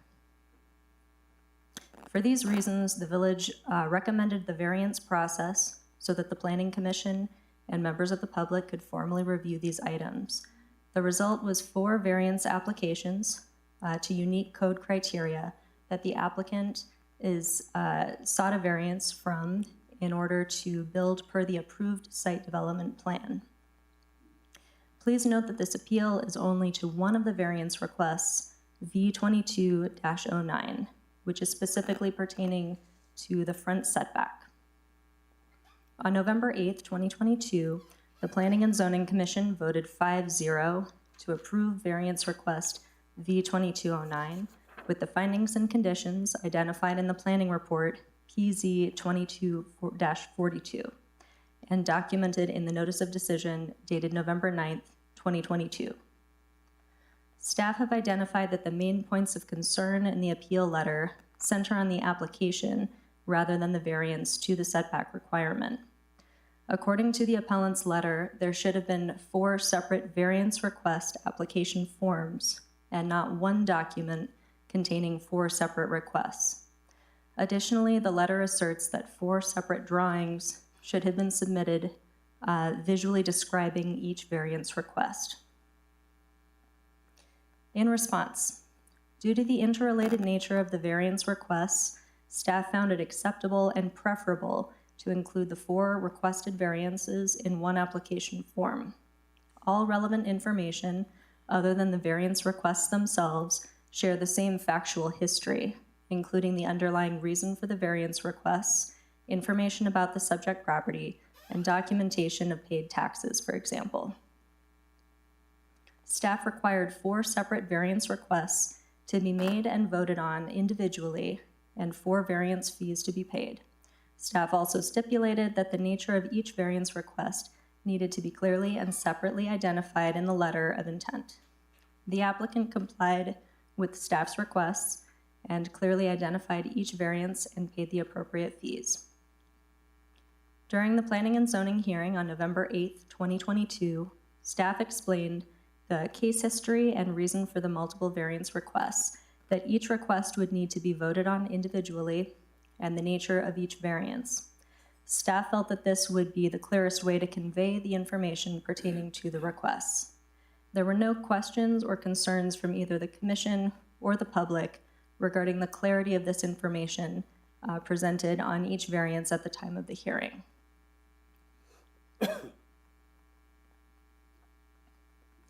The applicant's articulated reason for the variance requests was to allow the build out per the previously approved site development plan. Therefore, the site plan from the original approval was included as a visual aid as part of his appeal. Appellant Mr. Chavez highlighted one of the required documents as being site plan to scale, include dimensions, identify locations of the request. However, the site plan was included to scale and the location was identified by staff on the subject property. While for future requests, staff sees the merit of including arrows, etc., to identify the specific deviation visually, staff clearly explained each request and the extent to which the development would need to deviate in each area. There were no questions from the Commission or the public regarding what was being requested at the time of the hearing, and the site plan clearly shows the exact location and layout of the desired building, parking lot, and access points. Additionally, staff maintains that an appeal pertaining to all 4 variance requests requires 4 appeals. The application form is not an item that by itself can be appealed since it receives no formal decision. An appeal of a single variance request should pertain to that individual code deviation sought and the merits of that application as it pertains to the hardship criteria outlined in the code. Further, 9.2.25 H2A states the appeal must include specific, relevant reasons for the appeal, citing the appropriate village master plan sections and applicable sections of the code. The appellant has failed to provide any law, evidence, or testimony justifying a reversal of the findings of the Commission, as documented in the planning report and meeting packet. The variance requested is in conformance with the master plan, and the applicant has demonstrated good cause to grant the variance. The department recommends denial of the appeal of variance request V22-09 at 6561 4th Street Northwest, Los Ranchos to Albuquerque, within the 4th Street character area. And with that, I will stand for any questions. Thank you. It is now time for the applicant to present their case. Will anyone that plans on presenting or testifying please stand up and be sworn in? Please remember that pursuant to the rules of appeal, only those speaking at P&Z may comment or testify this evening. Mr. Myers, please approach the podium. Please state your name and address for the record. You have 15 minutes. So tell me, let's take an interruption here. What is this? That's the sign-in sheet for the individuals who can speak. Okay. Other than the appellant and the applicant. And the applicant. Okay, that answers my question. So go ahead. Please swear in. Please raise your right hand. Do you swear to tell the truth, the whole truth, and nothing but the truth? I do. Thank you. You have 15 minutes. Thank you, Mayor and trustees. Matt Myers, here on behalf of the property owner and applicant. My address is 1401 Central Avenue, Albuquerque, New Mexico, 87104. To begin, in all honesty, I don't have much more to add on top of what Ms. Rubin has already told you this evening. The fact of the matter is that in the record before you, I will not be adding any other documents to the record. So I'm relying solely on the record before you. And the reason for that is the record clearly demonstrates that my client satisfied the variance test. My client was requesting 4 variances. The reason for the variances was so that my client could develop the property in conformance with the site development plan that was approved in 2016. That was the impetus for the variances. When myself and my client spoke with the village, they said, well, you should think about asking for some variances so that you can develop the property in conformance with the approved site development plan. That is what we did. We presented evidence to demonstrate that we satisfied the variance test as set out in the village zoning ordinance. The Planning and Zoning Commission then voted 5-0 to approve all 4 variance requests. Subsequent to that, Mr. Chavez filed an appeal. He appealed not all 4 of the variances, but one of the variances. And in his notice of appeal, I do not believe that he brought up any substantive questions for you this evening, meaning I'm going to cite to section, which Ms. Rubin did as well, but this is section 9.2.25 H2, I think it's 3A of the village code, and it talks about what is to be included in a notice of appeal. And Ms. Rubin, already addressed this, but I'd just like to highlight this. A notice of appeal must specifically state the basis of the appeal, including citation to any law, the village master plan, applicable sections of ordinances, and specific references to evidence or documents which were considered by the Planning and Zoning Commission. The appeal filed by Mr. Chavez did not contain any of those references, did not contain any citation to occasion. And all I can tell you is that I worked closely with Ms. Rubin to submit the variance requests. My client followed all the procedures. My client paid for variance, paid the fee for a variance 4 times, right, for each one. The application we submitted clearly demonstrated that we complied with the variance test. I addressed each of the requirements for a variance in my application. If you guys have any questions about those specific tests, certainly I can answer those. And included in our application was the site plan, the site plan that was approved by this board, with different members, I believe, in 2016. That site plan clearly shows exactly how my client wants to develop the property. It clearly shows the variances that were requested, not only on the site plan, but I in the text of my application and my reasons for request, my justification, I clearly set out in detail exactly what variances we were requesting. So for those reasons, I believe that the appeal of Mr. Chavez must be denied, and I would respectfully request that you deny it. I'm guessing that there may be a lot of talk about issues that are irrelevant to the matter before you this evening. The only question is whether or not the Planning and Zoning Commission made a mistake when they granted the variances. when they unanimously voted to grant the variances. That's the only question before you. And I believe that it was clear that we met the variance test, and I would respectfully request that you deny the appeal of Mr. Chavez, and I'm happy to answer any questions you may have. Mr. Myers, thank you. Please remain. It is now time for the trustees to ask the applicant questions. We will have each trustee ask their questions before moving on to the next trustee. Let me start with Trustee Pacheco. Mayor, I don't have any questions right at this moment. Trustee Benavides. Why was there a delay in building the structure? That's a fair enough question. Certainly, Mr. Mayor, Trustee Benavides. I think initially it was just,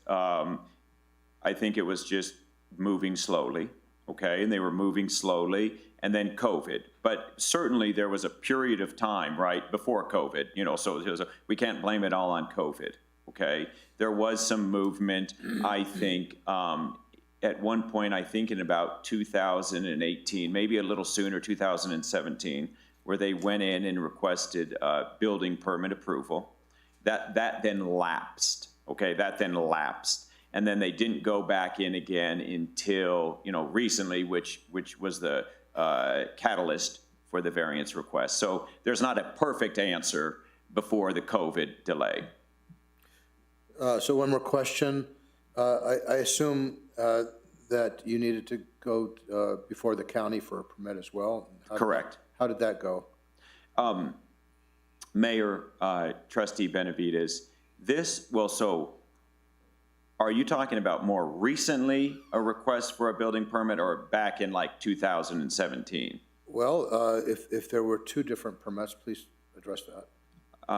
Thank you. Yeah. So it's my understanding, I was not involved in 2017, but it's my understanding they got approval from, I believe they got approval from both the village and then from the county, okay, at that time. And then it went to construction, so those lapsed, okay?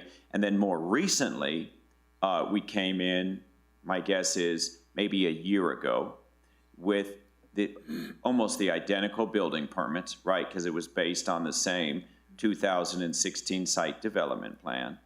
And at that time, the former planning director said, wait, because there's been a change in the setback requirements, you are no longer in compliance. So we never made it, you know, there was never any approval of a building permit more recently.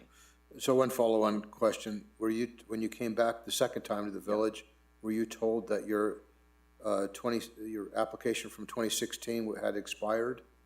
No, we were not told that the building permit had expired, but not the site development plan. The site development plan application had not expired? Correct. Okay. Yeah, and just to add a little bit more to that, I think in the next appeal, we will get into that in more detail.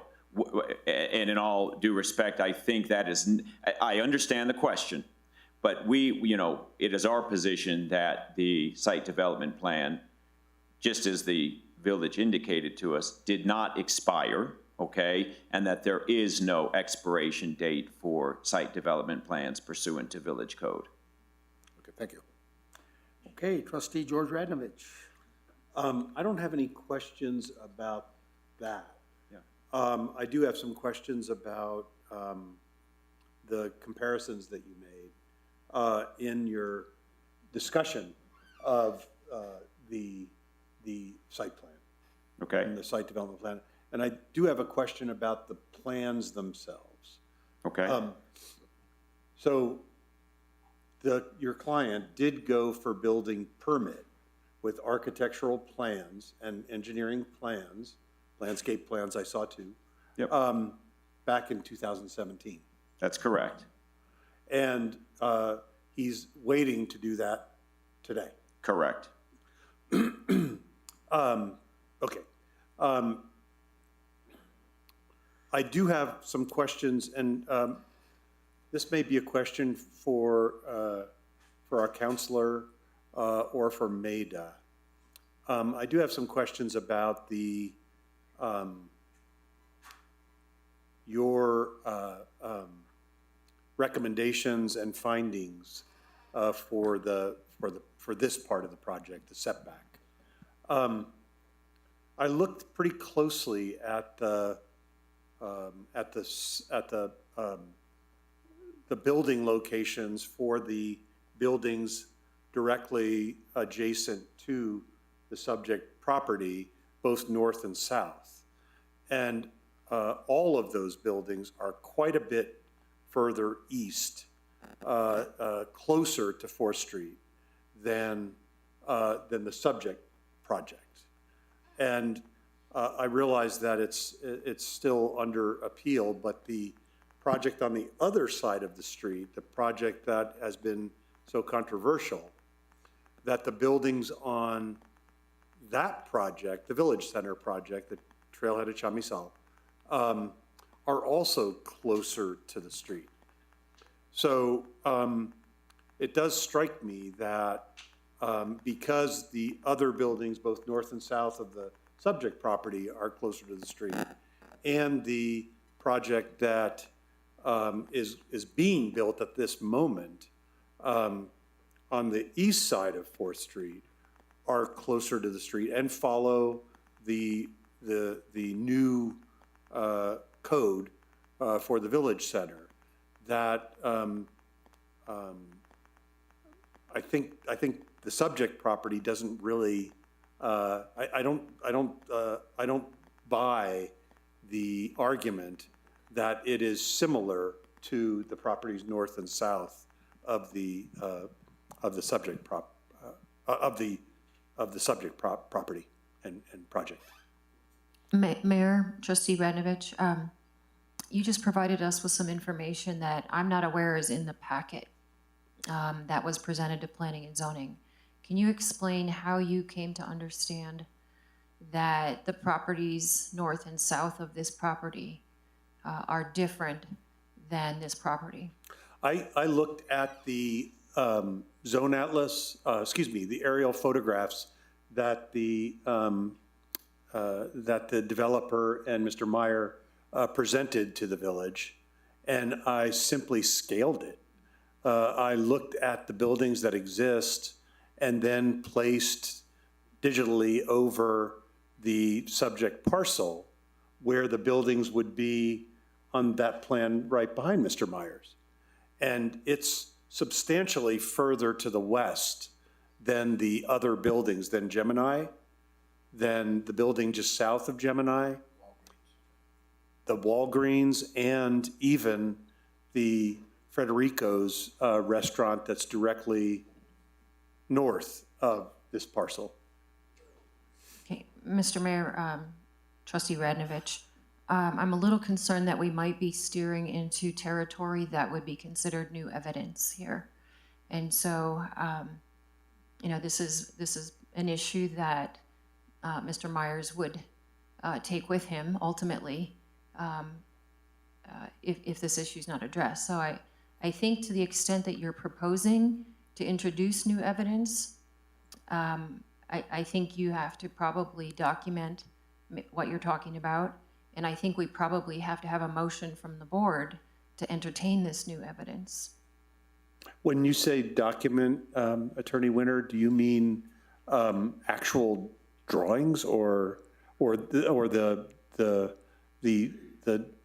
analysis that I made? Mayor Lopez, Trustee Radnovich, I think you referred to certain documents that you looked up. You went someplace and reviewed. It was right in the submittal that we have in our package. Okay, you did not go outside the packet submittal to No. look. Okay, and then you said you looked up something on a website. I looked at a Google map, yes. Okay, a Google map, and then you visually overlaid. I digitally overlaid. Okay.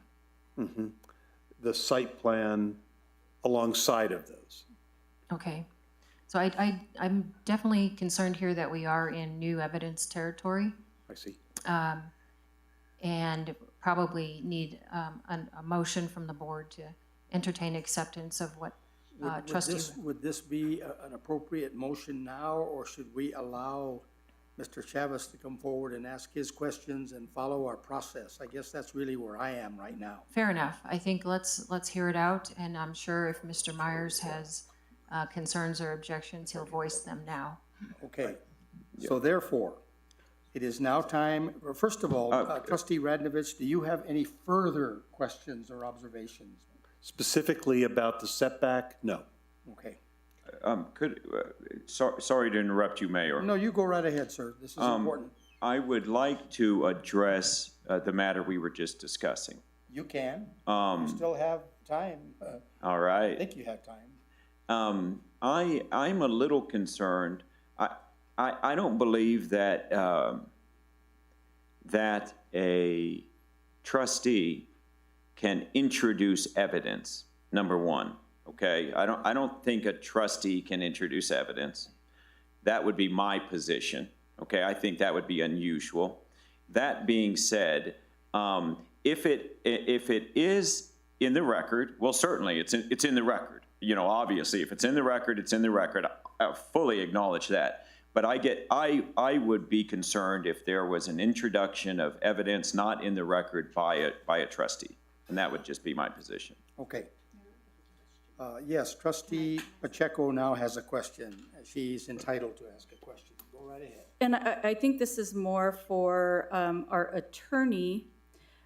I'm a little confused on what we, as trustees, are voting on. I feel like we're deviating from what we're supposed to be voting on. And my understanding is that we are either to deny or approve the appeal, taking into consideration everything that Planning and Zoning heard at their meeting.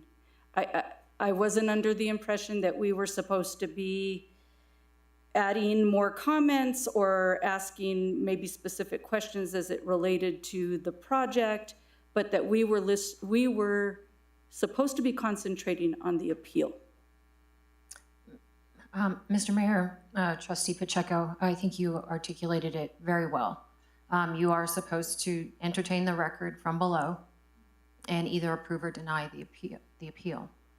I get very nervous. Full disclosure, Mr. Myers and I presented at a planning seminar not that long ago, and this particular situation came up, which is when your board of trustees or your governing body starts to state something like, I rode my bike past this property and I saw X, okay? That terrifies planning and zoning attorneys.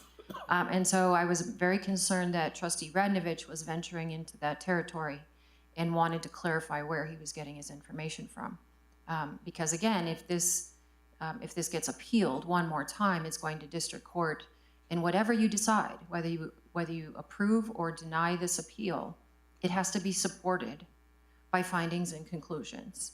So we have to have a record that I can defend. So again, I'm clarifying for the record what he was looking at, and I hope that answers the question. It does, and then I guess I have a second kind of follow-up question to that. So our rules are very clear in what an appeal must state. When I go back and I look at the appeals that are before us tonight, I don't see that the appeals are addressing or written how our rules and regulations say that they should be in order to even make a decision.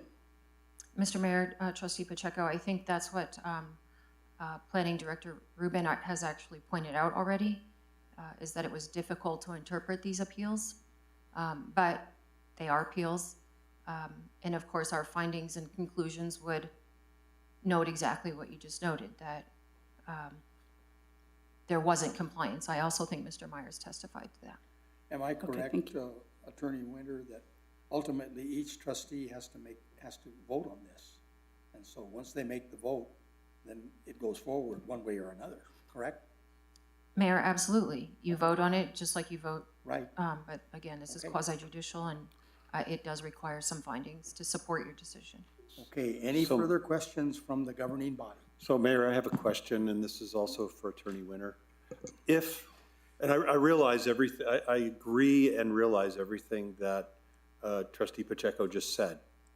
However, if someone were to put in their arguments for a given case that the color of this building is blue when I actually know it's yellow, is that something that I shouldn't be saying, or that doesn't come into play with an appeal like this? How does that, in this case, and I'm not suggesting that you're saying anything that's untrue in your work, but if something were in that argument that were not true, in my opinion, how would that come out if the appeals didn't touch on something like that? If the appeals didn't touch on the color, does that make sense? What I'm asking? Mr. Mayor, Trustee Radnovich, I think you're confirming that you are interested in introducing different facts. That I think you just acknowledged that maybe this appeal was insufficient, but you believe something else to be true. That tells me that you have maybe evidence that you want to present. And I think as a practical matter, your rules, first of all, contemplate that you are only to hear what planning and zoning heard, right? And you are only to consider that unless you formally agree to take new evidence. I see. And typically that new evidence would come from one of the appellants, not typically so much from the governing body charged with the duty to vote this appeal up or down. So as part of this appeal process, I should overlook anything that I see in my analysis of the case that I don't agree with. Mr. Mayor, Trustee Radnovich, I think you don't overlook it. I think you vote. Okay. May I interject?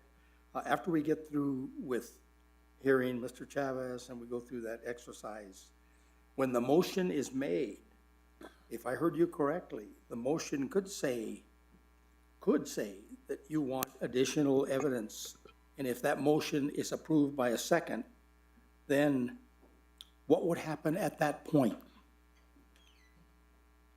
Mr. Mayor, Trustee Radnovich, I think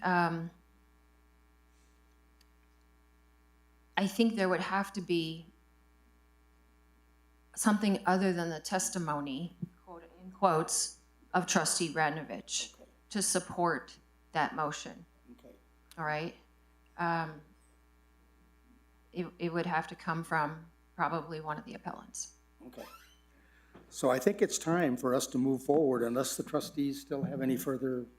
Okay.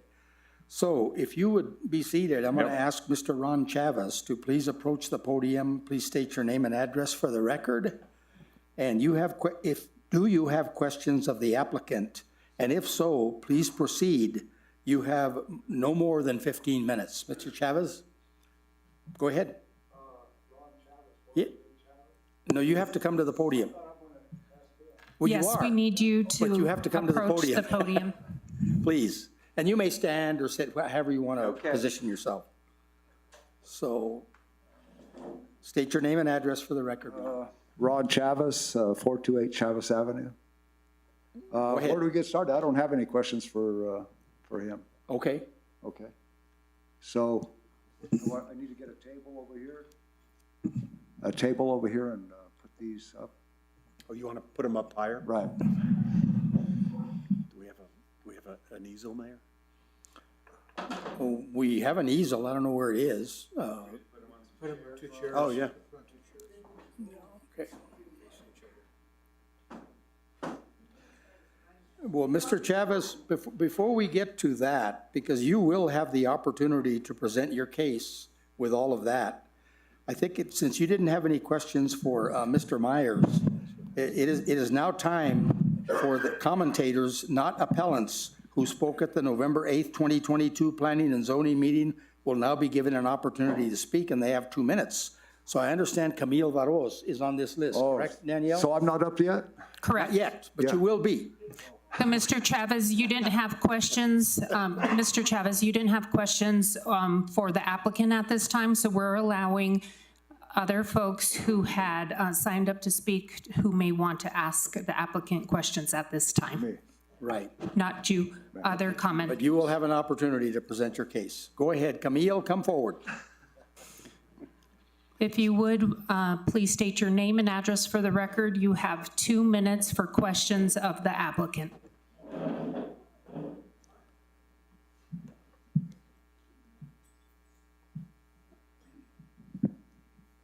Good evening, Camille Vados, 427 El Paraíso Road, Los Ranchos, New Mexico. I've been in the first P&Z when the application came in, the applicant presented in October 19th, 2016. I was here in November of 2022, and I'm here now.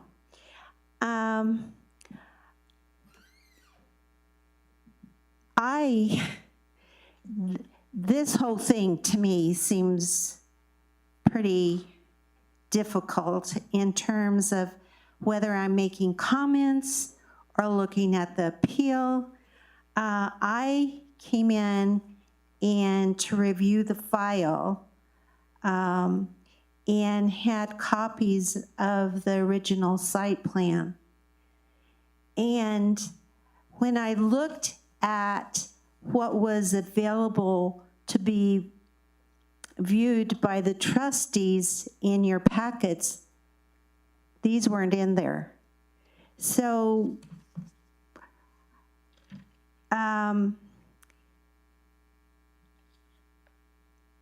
I've always had concerns with parking for this 9+ acres for 6 establishments, and where's the parking? And when Tim McDonough was the director of P&Z at the time, he said, oh, well, people can also park in the plaza, but this is before Dave's Valley Grill and his tap bar was established. So if you've noticed, there would be very few Ms. Vados, parking. your time has expired. This is, anyway, I can test the parking because on here, on the site plans, there's parking that's going to be allowed that wasn't allowed initially. Along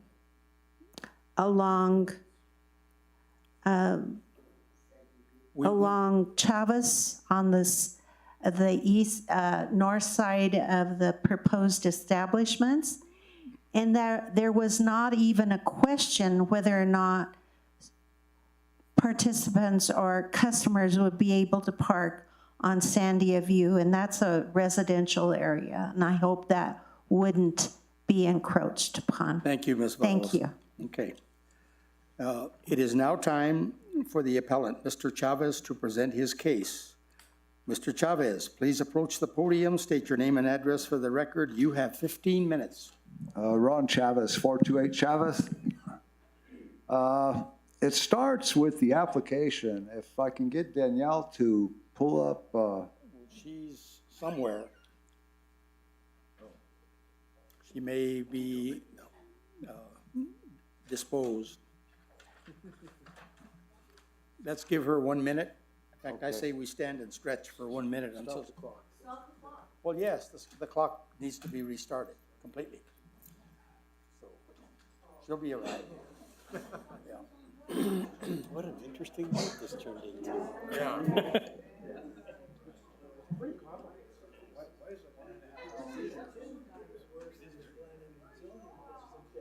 Yeah, it's tough. It's tough. Yeah, Danielle's back there somewhere.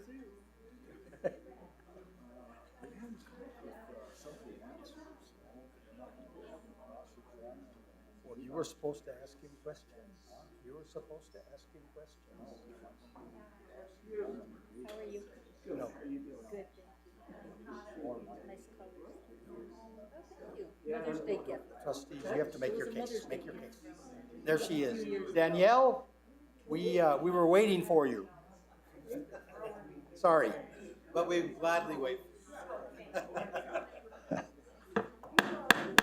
Order in the court. Let's. Put it in the budget. I know. Okay.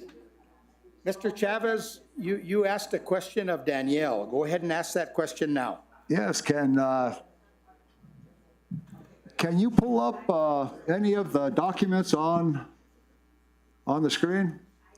No, Mr. Chavez, as I mentioned to you yesterday, we had to have them ahead of time because of the way we load them.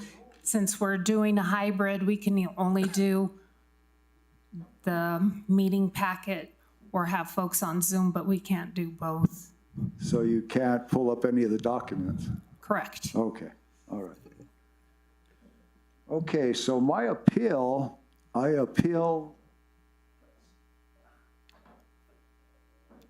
is what I appealed was the application.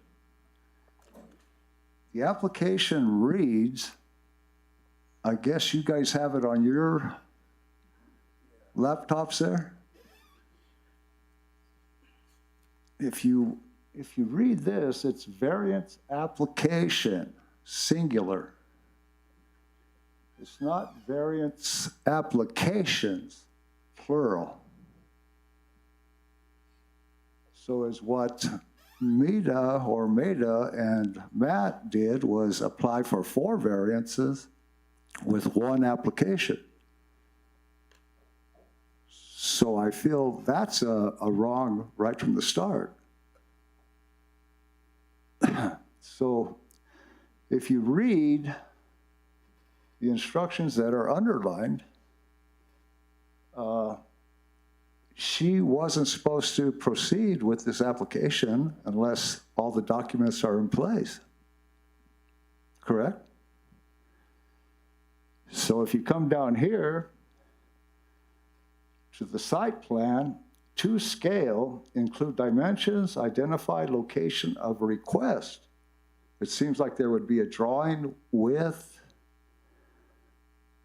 the variance pinpointed on the drawing per variance request. So I feel that there should have been 4 applications with 4 separate drawings with the variance requests highlighted. Nothing. So it's what she takes for granted that she can bundle these deals. It doesn't say nothing about bundling right there. Correct? So she lists all 4 on one application, and then she gives one single opinion for all 4 variances. One opinion for 4 different subject matters. And when I talked to Ann about this application, she's the one that said that I had to appeal just 1 variance. But I was appealing all 4 variances since the application isn't complete. Correct? Can you read any of this to me on your laptop? For instance, yeah. Am I correct or am I not correct? So then we go on to the second page of the application. The second page, for official use, there can be conditions put on the variance application, I guess, for later use. In other words, you can say, yeah, we grant the variance, but with certain conditions that have to be fulfilled. That's my understanding. Second page of the application. Correct? Am I correct or am I not? So that's pretty much what I'm appealing, is singular and plural, and her bundling 4 variances on one application. So, Mr. Chavez, are you ready for the trustees to ask you questions? I've got the plans to go over also. Go right ahead. You still have time.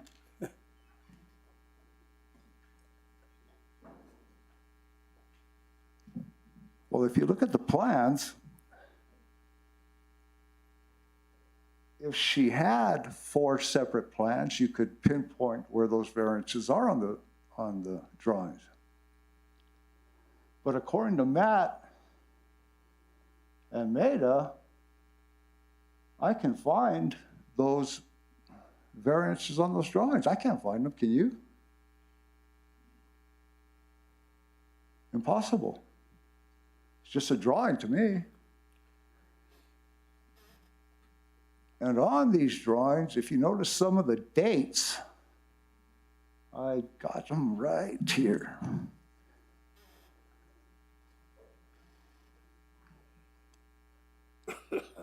How much time do I have left? You still have 9.5 minutes, Ron. Okay, the landscape plan is dated April 6, 2017. That's way beyond the date of the okay of October 12, 2016. So how did that plan get stuffed into the packet in 2017?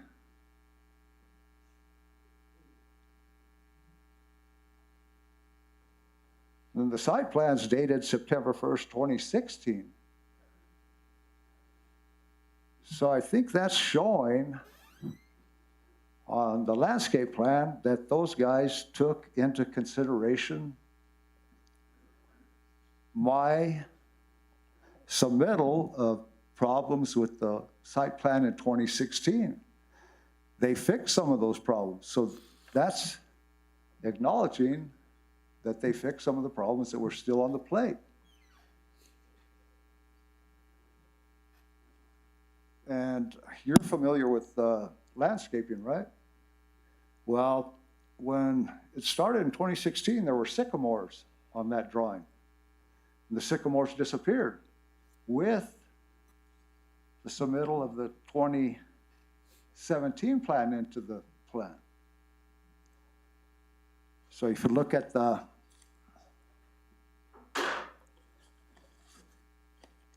original plans, which I have here, which aren't allowed in this, that confirms it, that they started to fix the problems that I was concerned with.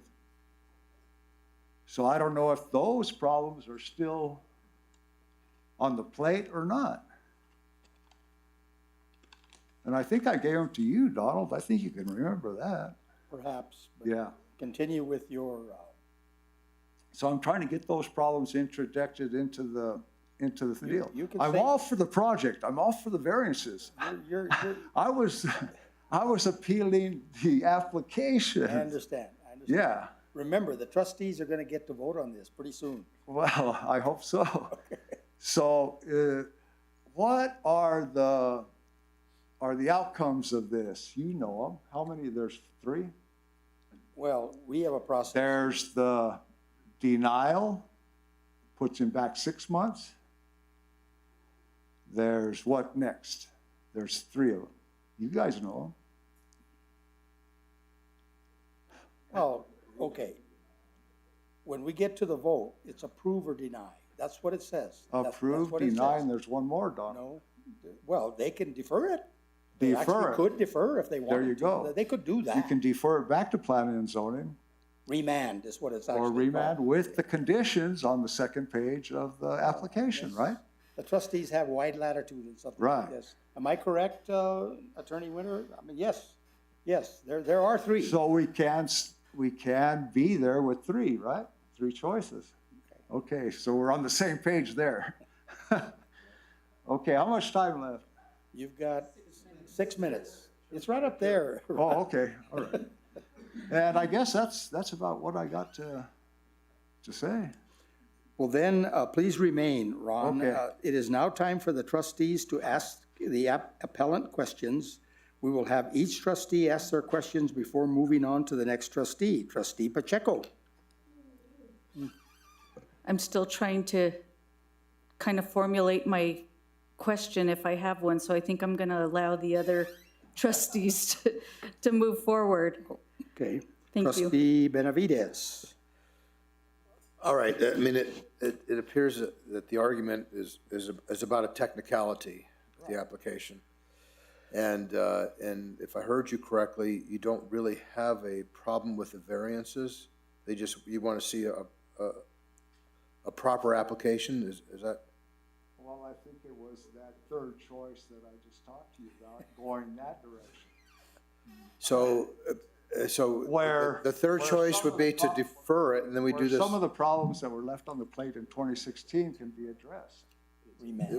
Right. And then we do this all over again. And there's only 2 or 3, and Matt's aware of them. Can you please speak into the Oh, yeah. microphone? Well, Matt's aware of the 2 or 3 strings that need to be tied up. So let me see if there's any grounds to the technicalities. Can I? Yes, of course. I only have to ask questions to him? Can I ask? Well, you Questions can to- ask questions of him, but the staff is available to help- Okay. to answer any question. So in regards to the technicalities that he points out, is it a problem for us? Mayor and Trustee Benavides, so I had recommended that the way that made the most sense, since this is an application form, is, it is 4 variances. It required 4 votes, 4 payments, 4 separate things. The analysis was for each one. But there was so much background that was shared that I recommended that it be put in one place. At the Planning Commission, I had presented it as one item and then specified each different vote and what it was on, and what the deviations were from the code for each one. So I recommended this process because it made the most sense to me. And I didn't see the benefit of having duplicate forms for this process. So then let me let our attorney weigh in. So, I mean, if for just as an example, if we were to deny the appeal, is there grounds for reversing that appeal because we have a technicality? Mr. Mayor, Trustee Benavides, there's nothing in the record that would support a denial of the appeal based on the technicality, quote unquote, that there was only one application filled out. Maida noticed it 4 different times. Yeah. It was 4 different votes at P&Z. There were 4 separate application fees paid. I think we made it crystal clear that there were 4 of these things, but the facts relevant to these 4 things were identical, which is why she chose, I think, to make it one application. So your opinion is that it is acceptable to do that? And not only is it acceptable, I think it's been routinely practiced. Okay. Any more That's all I questions for Mr. Chavez? Okay. No, not for me. No. Trustee Trustee Radovich, I'm sorry. No, nothing. Okay. So it is now time for the applicant to ask questions of Mr. Chavez. Mr. Myers, do you have questions for Mr. Chavez? You have 15 minutes. Thank you, Mayor, trustees. Felt like I was in school there with Mr. Chavez.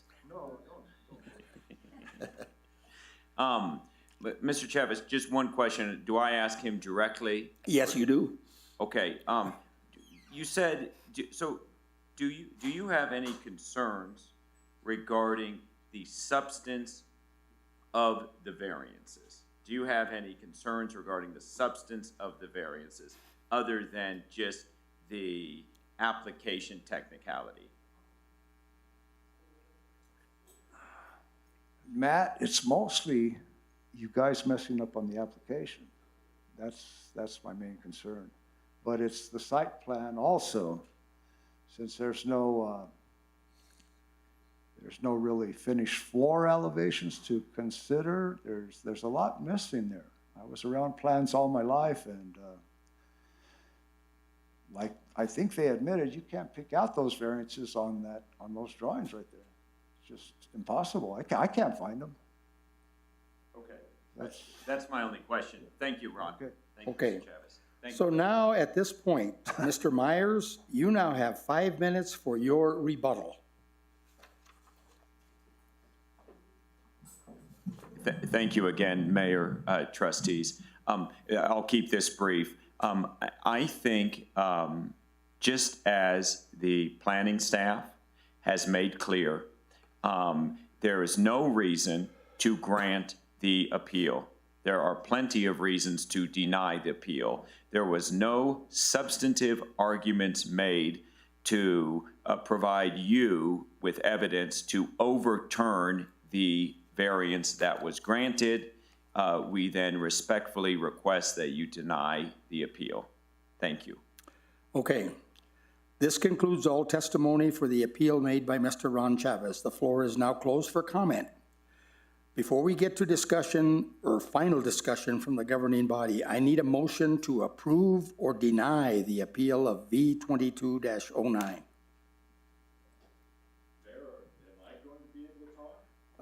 You're on, I understand, the next time. Is that correct, Danielle? Because you didn't give me his. Yes, No, Mr. you will Craig be able is to on speak. the next portion of Yeah, we the have to do this all agenda. over again. Yes, you will. This is the appeal specific to Mr. Ron Chavez. Right. So yes, you will, Joe. Okay. So I need the motion. I'll go ahead and make a motion to deny the appeal, and again, just based on what I feel like we are voting on, what we're supposed to be voting on within this governing body. Okay. I need a second. Yeah, I'll second that. Okay, at this time, is there any further or final discussion from the governing body? I'll go trustee by trustee. Trustee Pacheco. I have none. Trustee Benavides. The only question I have, I want to ask a question of our attorney, or Please, maybe made. go right ahead. So what confuses me is that there was a site application back in 2016 that was approved and has not expired, so why is there a necessity for a variance then? I'm happy to answer that. So Mayor, Trustee Benavides, the site development plans typically do not expire. There's nothing in our code that dictates that these expire, and many applications do exceed a one-year time frame because that is not something that we require. It's not a building permit. Building permits have that one-year time frame in which they need to start construction. So when the site development plan was approved in 2016, that approval didn't expire. When the applicant came in with the building permit and it was approved by the village and then the county, because that's, it's both for us, then that started the one-year time frame for that project. It doesn't negate any approvals about the site development plan, but because development did not occur within that time frame, the building permit needed to be freshly reapplied for. Okay, thank you.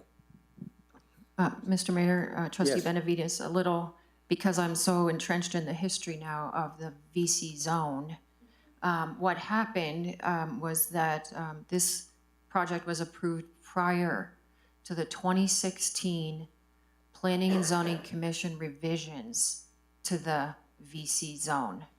So, well, it was approved by Planning and Zoning in 2016, and then subsequently in January of 2018, this board formally changed the VC zone requirements consistent with the P&Z recommendations to change the VC zone. Right. So this project got caught up in the change. So this was all approved before the VC zone change. 2016 Planning and Zoning Commission acts, BOT acts in 2018, and then the party comes back in. So, and then as you may recall, that 2016 Planning and Zoning Commission recommendation completely changed the way VC zone would look, right? Prior to the 2016 Commission acting, the projects in the VC zone were normally set back from 4th Street.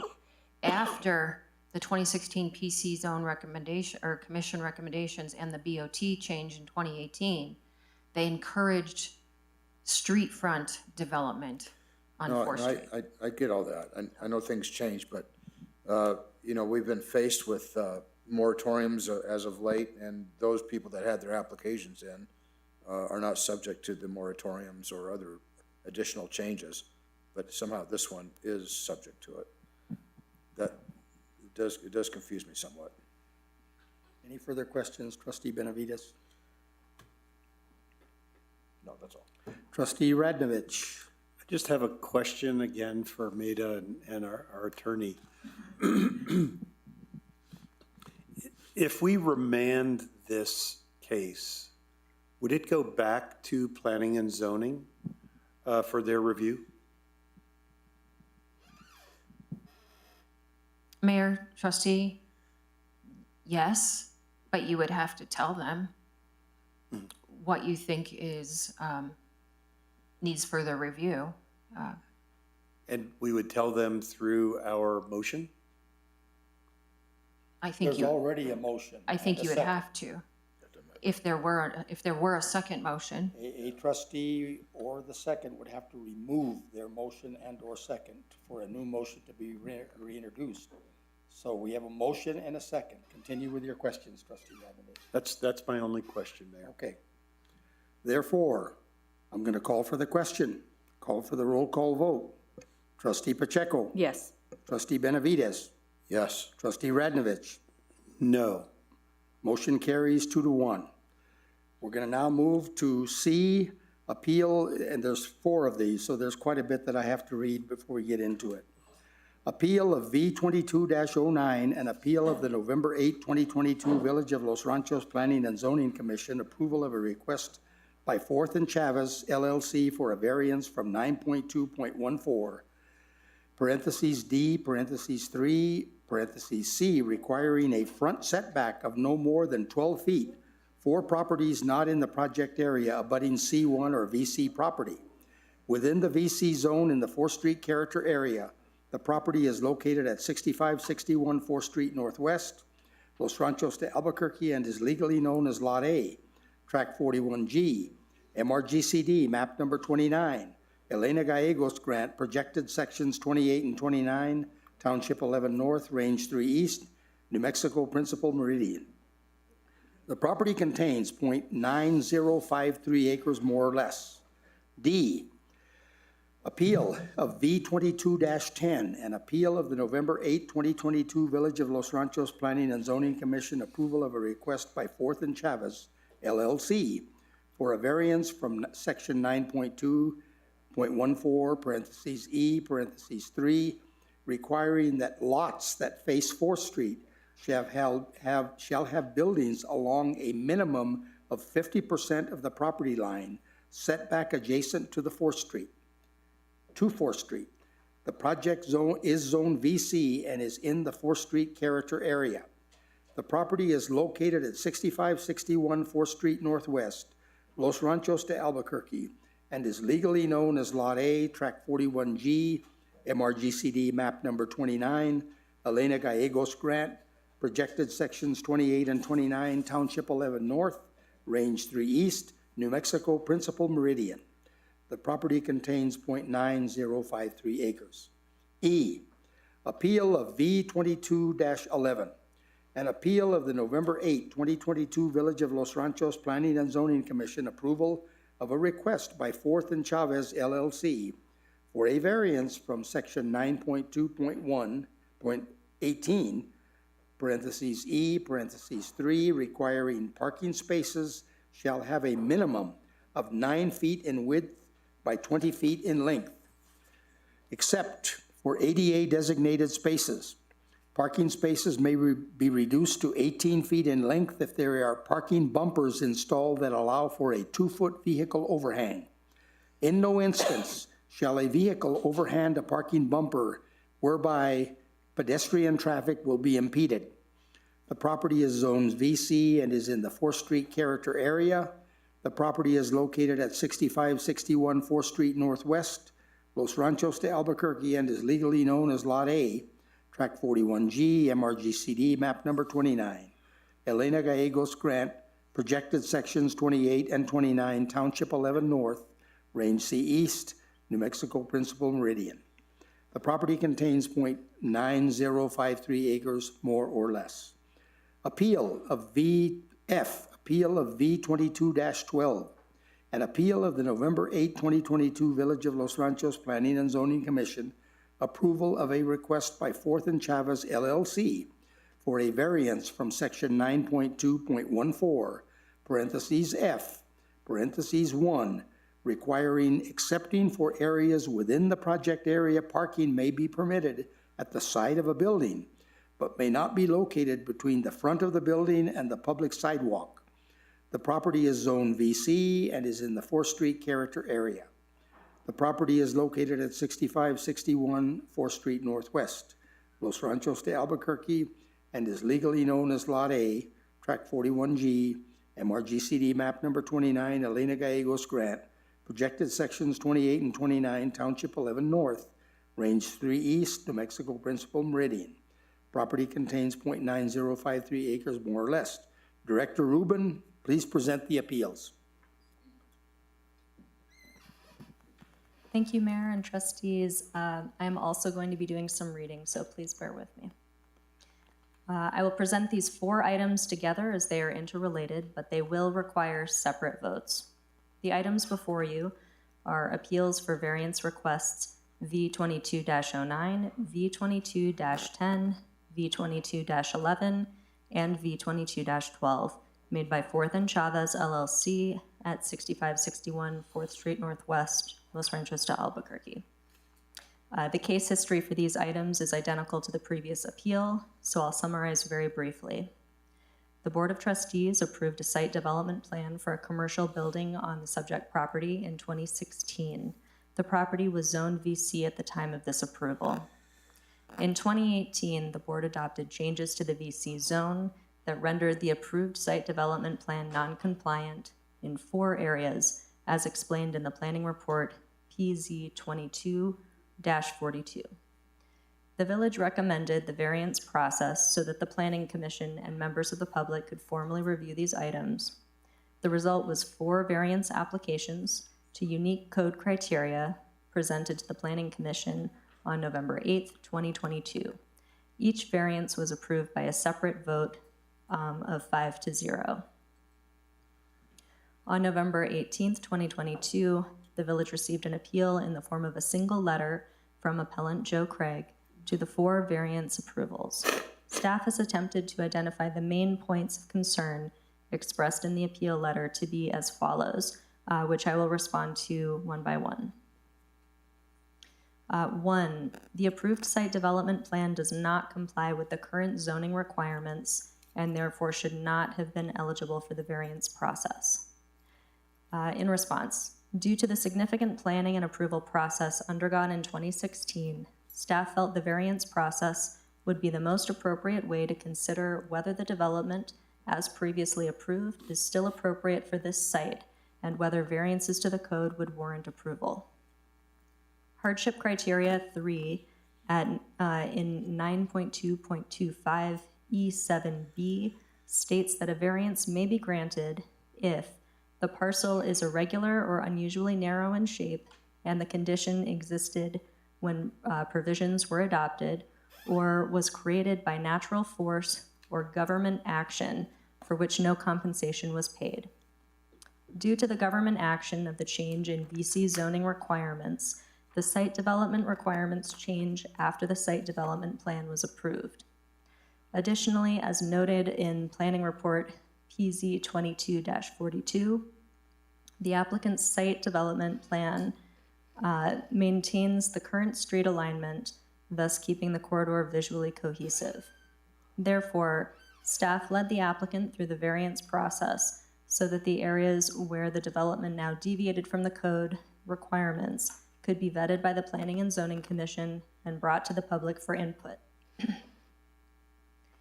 Taking into consideration the 2016 planning efforts, the aesthetic of contiguous properties, and subsequent governmental approval of changes to the VC zone requirements, staff determined that application of a variance process is appropriate. I do need to point out for the record that there is an error in the planning report for this meeting, PZ 2301, referring to a change in zoning for the property from C1 to VC. This is incorrect. The property was zoned VC at the time of the site development approval. As documented in the planning report, PZ 16-27, and in the meeting packet from the 2016 board approval. 2, development conditions in the project area have changed and are changing. These changes may affect traffic planning in the area. As it concerns appellant's concerns that the area is changing, staff understands this concern and deliberately brought the variance request before the Planning and Zoning Commission for review to allow for current development, traffic, and any other concerns in the project area to be taken into account. As it concerns traffic specifically, the number of parking spaces required for retail, office, or dining are the same as they were prior to the VC zone changes. So the number of required spaces was not one of the variances sought by the applicant, nor was it relevant to the analysis. Further, the appellant presented no evidence or testimony regarding any traffic-related issue other than a simple statement that the traffic was a concern. 3, significant project details were worked on with the property owner and neighbors, including one-way ingress in on Sandia View Road and egress to the portion of Chavez Road abutting the site, as well as an 8-foot masonry wall on the west side of the property to shield the residential neighborhood. The appellant's appeal letter notes that as a 2013 to 2018 Planning and Zoning Commissioner under Mayor Larry Abraham, we were tasked with working with the applicant, Peterson Properties, and with the adjacent neighbors, including the Chavez family, for which Chavez Road is named. This statement is problematic on at least 2 levels. It implies ex parte communication, if true, and it is not relevant to the appeal process, but does seem to support staff's conclusion that the 2016 approval process was significant. If members of the Planning and Zoning Commission had been tasked to discuss project details with the applicant and neighbors outside of the Planning Commission meeting, that would indicate ex parte communication. There is no evidence in the staff file to support an innuendo that the commission would have been tasked, in quote, with working with an applicant. Such a task would have been entirely inappropriate. Regardless, significant details and development considerations appear to have been discussed at the Planning and Zoning Commission meeting and were incorporated into the approved site development plan.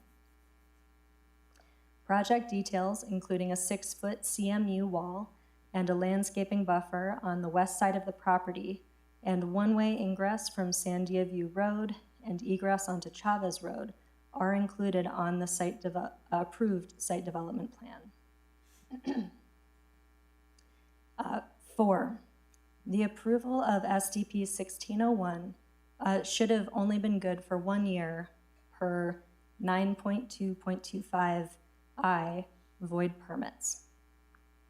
Section 9.2.25I1 addresses permits, including building permits, fence permits, and other similar permits. Site development plans are not permits. They do not have a sunset clause identified in the zoning code. Further, other site development plans have previously been allowed to build outside of a one-year timeframe. The appellant, excuse me. The appellant has failed to provide any evidence or testimony justifying a reversal of the findings of the commission, as documented in the planning report and meeting packet. The variances requested are in conformance with the master plan, and applicant has demonstrated good cause to grant the requested variances. The department recommends denial of the appeal of variance requests V22-09, V22-10, V22-11, V22-12 at 6561 4th Street Northwest, Los Ranchos to Albuquerque, within the 4th Street character area. And with that, I will stand for any questions. Thank you. At this time, it is now time for the applicant to present their case regarding these appeals. We could do it now or do it. Questions to Maida. Go right ahead. Go right ahead, please.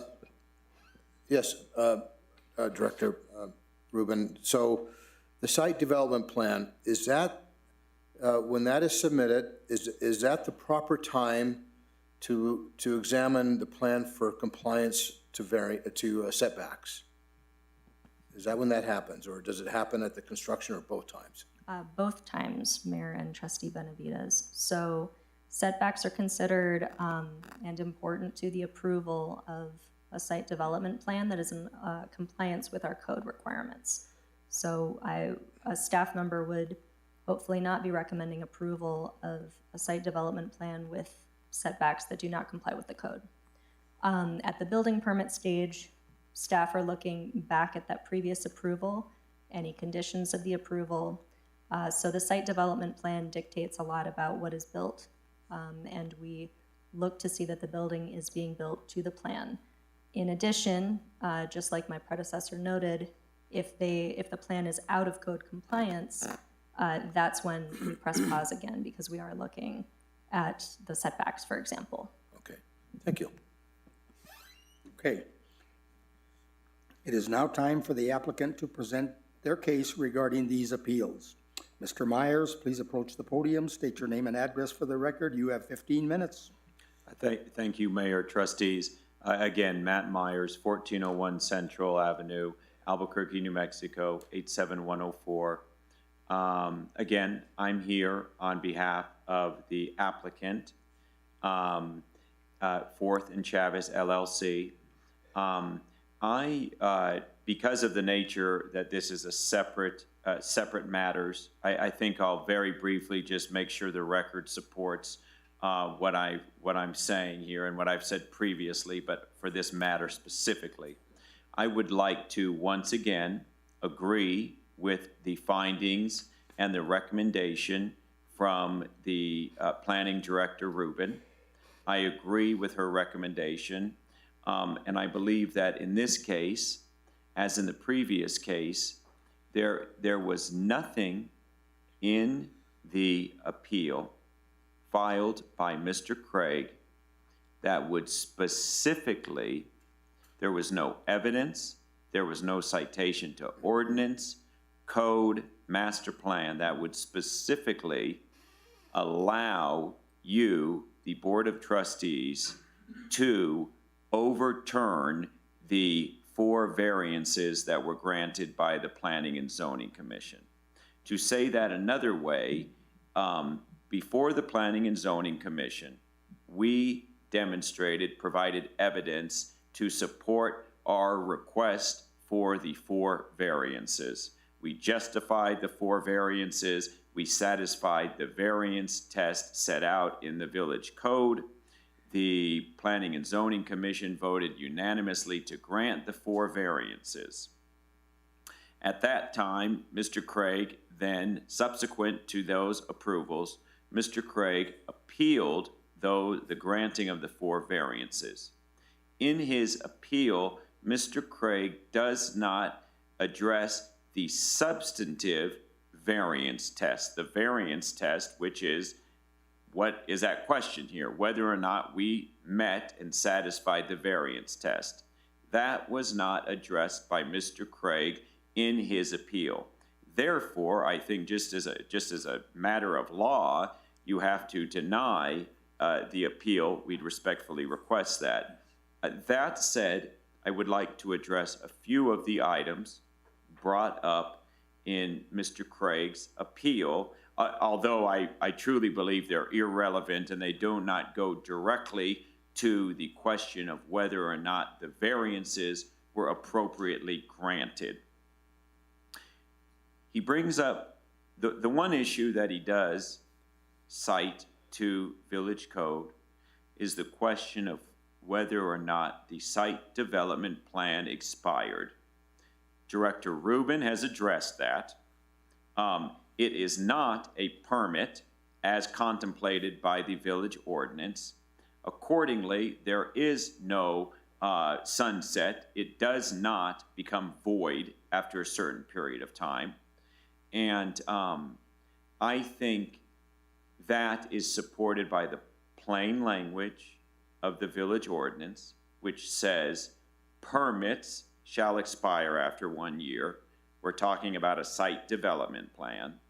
And then when New Mexico courts look at a village code, for instance, when the New Mexico courts say there was an appeal of a decision by a board of trustees, and that question is a specific section of the village ordinance. What the New Mexico courts do is, first, they look to the plain language of the ordinance. And in this case, the plain language of the ordinance says, permits expire after 1 year.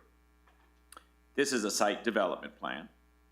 Then what New Mexico courts do is there's a concept called administrative gloss, which is where the New Mexico courts defer to the long-standing interpretation of in this case, it would be the village, right? How has the village interpreted that ordinance over time?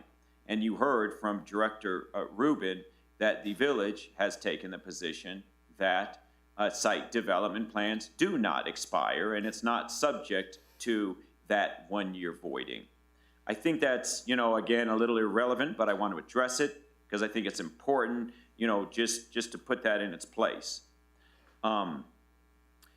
Mr. Craig brings up the issue of a moratorium. The moratorium is completely irrelevant to the question of the variances before you. The moratorium only applies to high-density residential development in the C1 zone.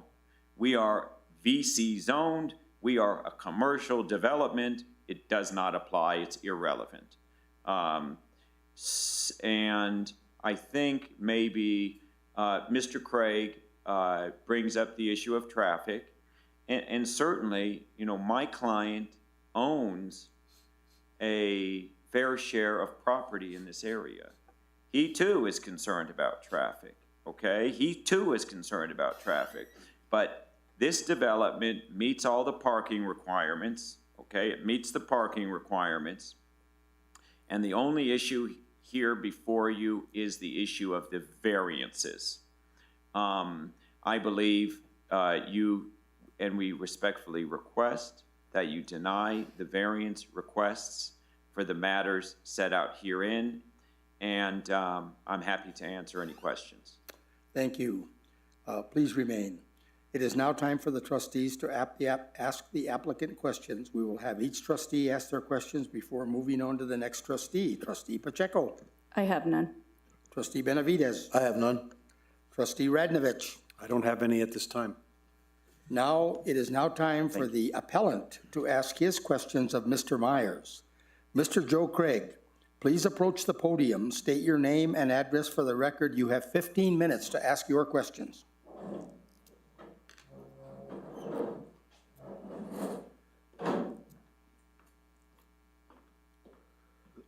Excuse me. Thank you. Joe Craig, 505 Calle del Pajarito Northwest.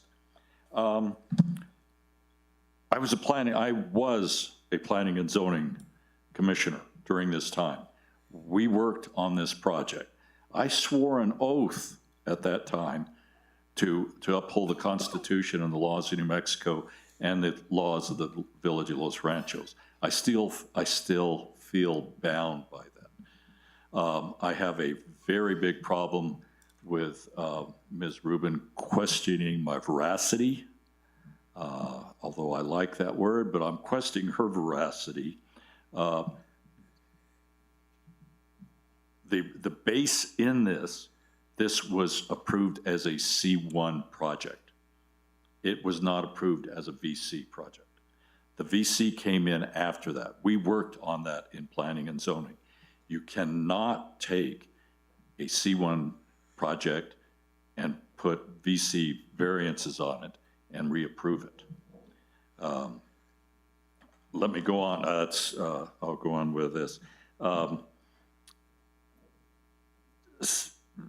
We were told that we had to hurry up and approve this project by Director Tim McDonough, that it expired in a year. That the Petersons came in, and I have a lot of, by the way, Matt is my personal attorney, which brings in a whole other question here in our quasi-judicial hearing. Matt is my attorney, has been, as well as his father. So we've got a little problem there. And I have a lot of respect for him. I consider him a friend and his father as well. The agreement that we had in this project, it's one-way in on Sandia View and it's one-way exit because there's not enough room on this site to do the garbage trucks. Waste management can't get in. There's the Chavez family, and I think Ron and Loretta worked on this. We're talking with planning and zoning with us at this time, the agreement to satisfy their concerns about the project, and they had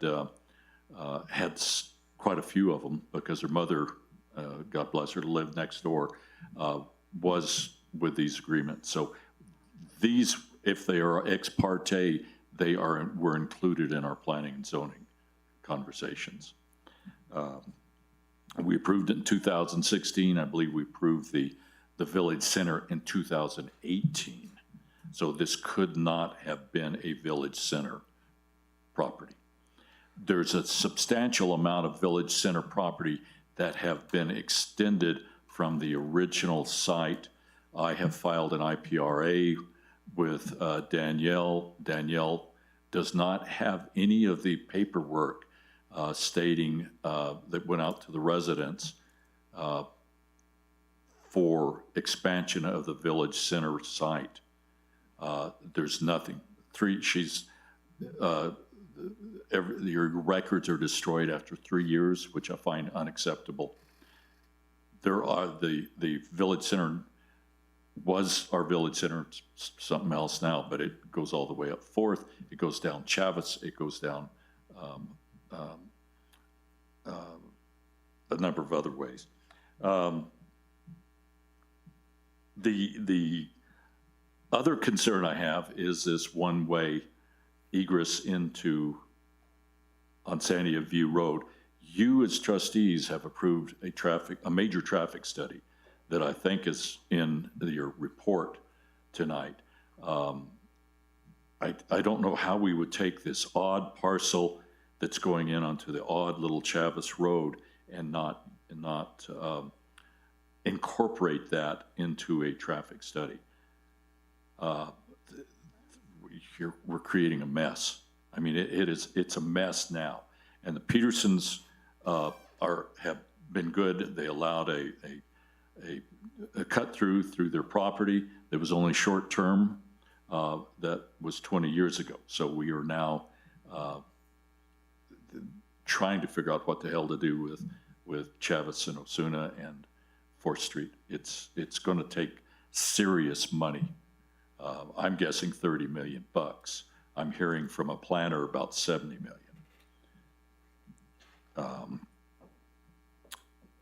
There was no permit posted for this. We paid, and I don't understand why I paid $600, $150 per permit. Mr. Chavez had to pay $150. And we still have to split half of the sign that's not even up. I don't know what the heck we're doing here. Mr. Craig, may I interject? Yes. You're actually going to have time to present your case. Okay. You seem to be presenting it right now. Okay. You haven't asked him any questions. I'm getting to the questions. Okay, go ahead. Okay. Okay. Mr. Myers, you are my attorney. Do we have a conflict of interest?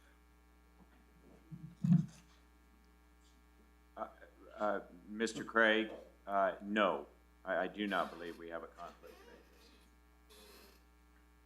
That's my question. Well, then, if you wish, I'd like to move on and let you finish your presentation. Okay. You will have another 15 minutes. Okay. To do that. All right. Thank you. Thank you. Okay. So, at this time, commentators, not appellants, who spoke at the November 8th, 2022 Planning and Zoning meeting will now be given an opportunity to speak. You have 2 minutes. Please state your name and address for the record. Camille, do you want to come forward? Go ahead, you have 2 minutes.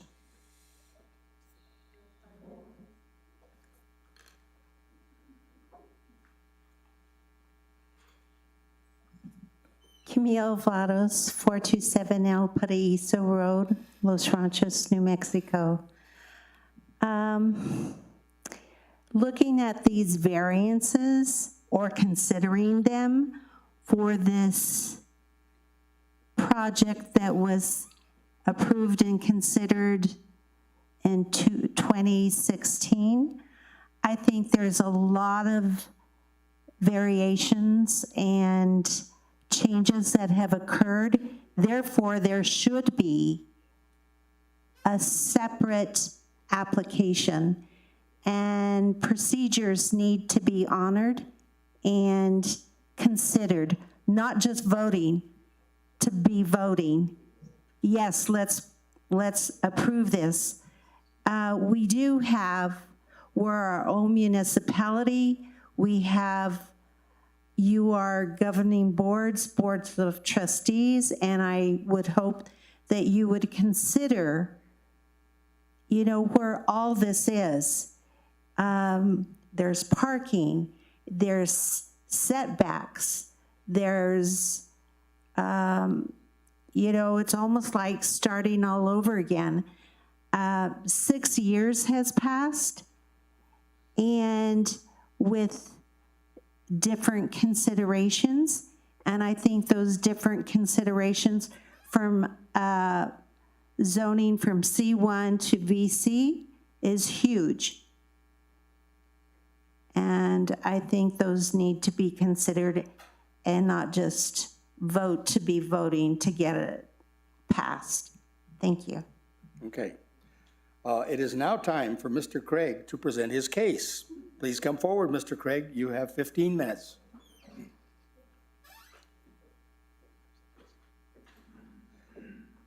Please state your name and address for the record. Thank you. Joe Craig, 505 Calle del Pajarito Northwest. Again, thank you, Mayor, trustees.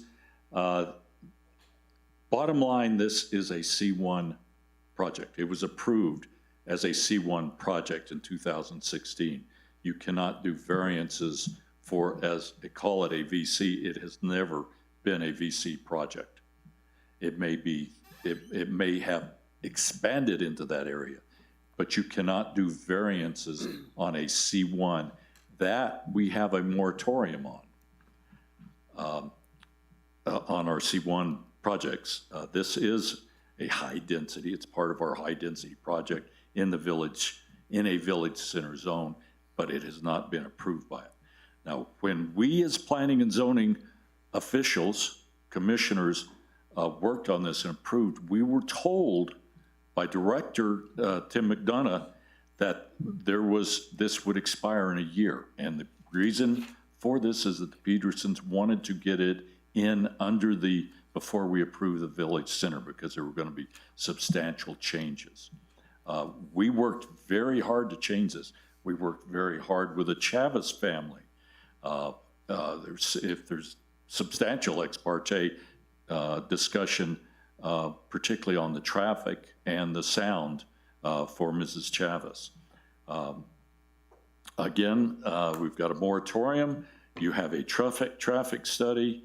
You need to remand this at a minimum back to planning and zoning and have it designed as a village center, and the hearings need to be as a village center project, not a C1 project that is requiring variances. I don't know where Ms. Rubin is getting the idea that it was approved as a village center project. It is not.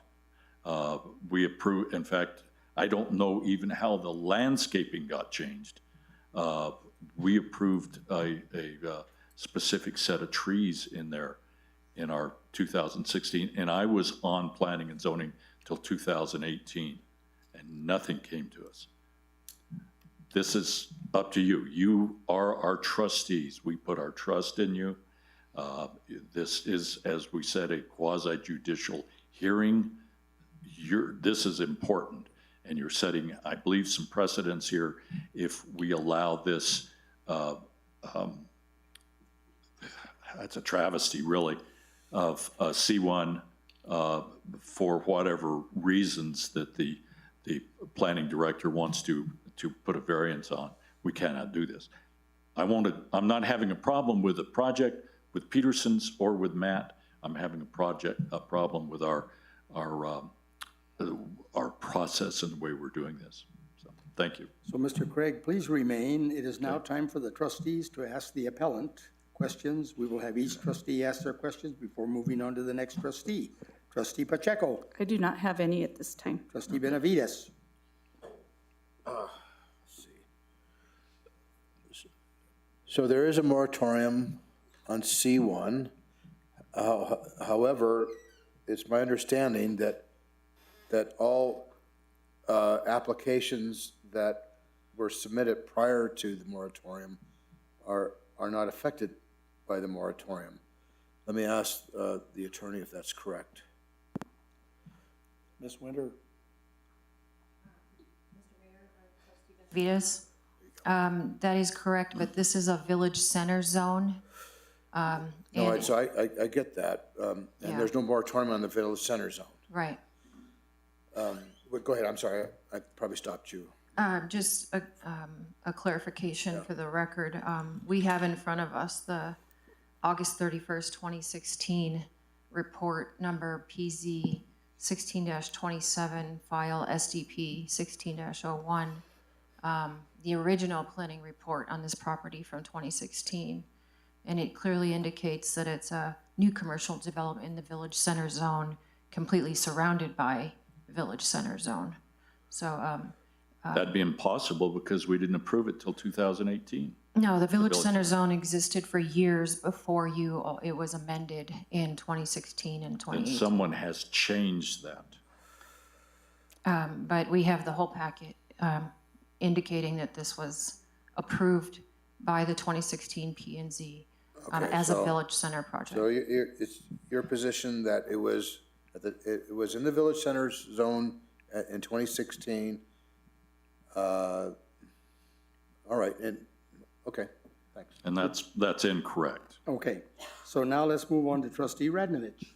Any questions for the appellant? I don't have any questions, Mayor. I do have a comment.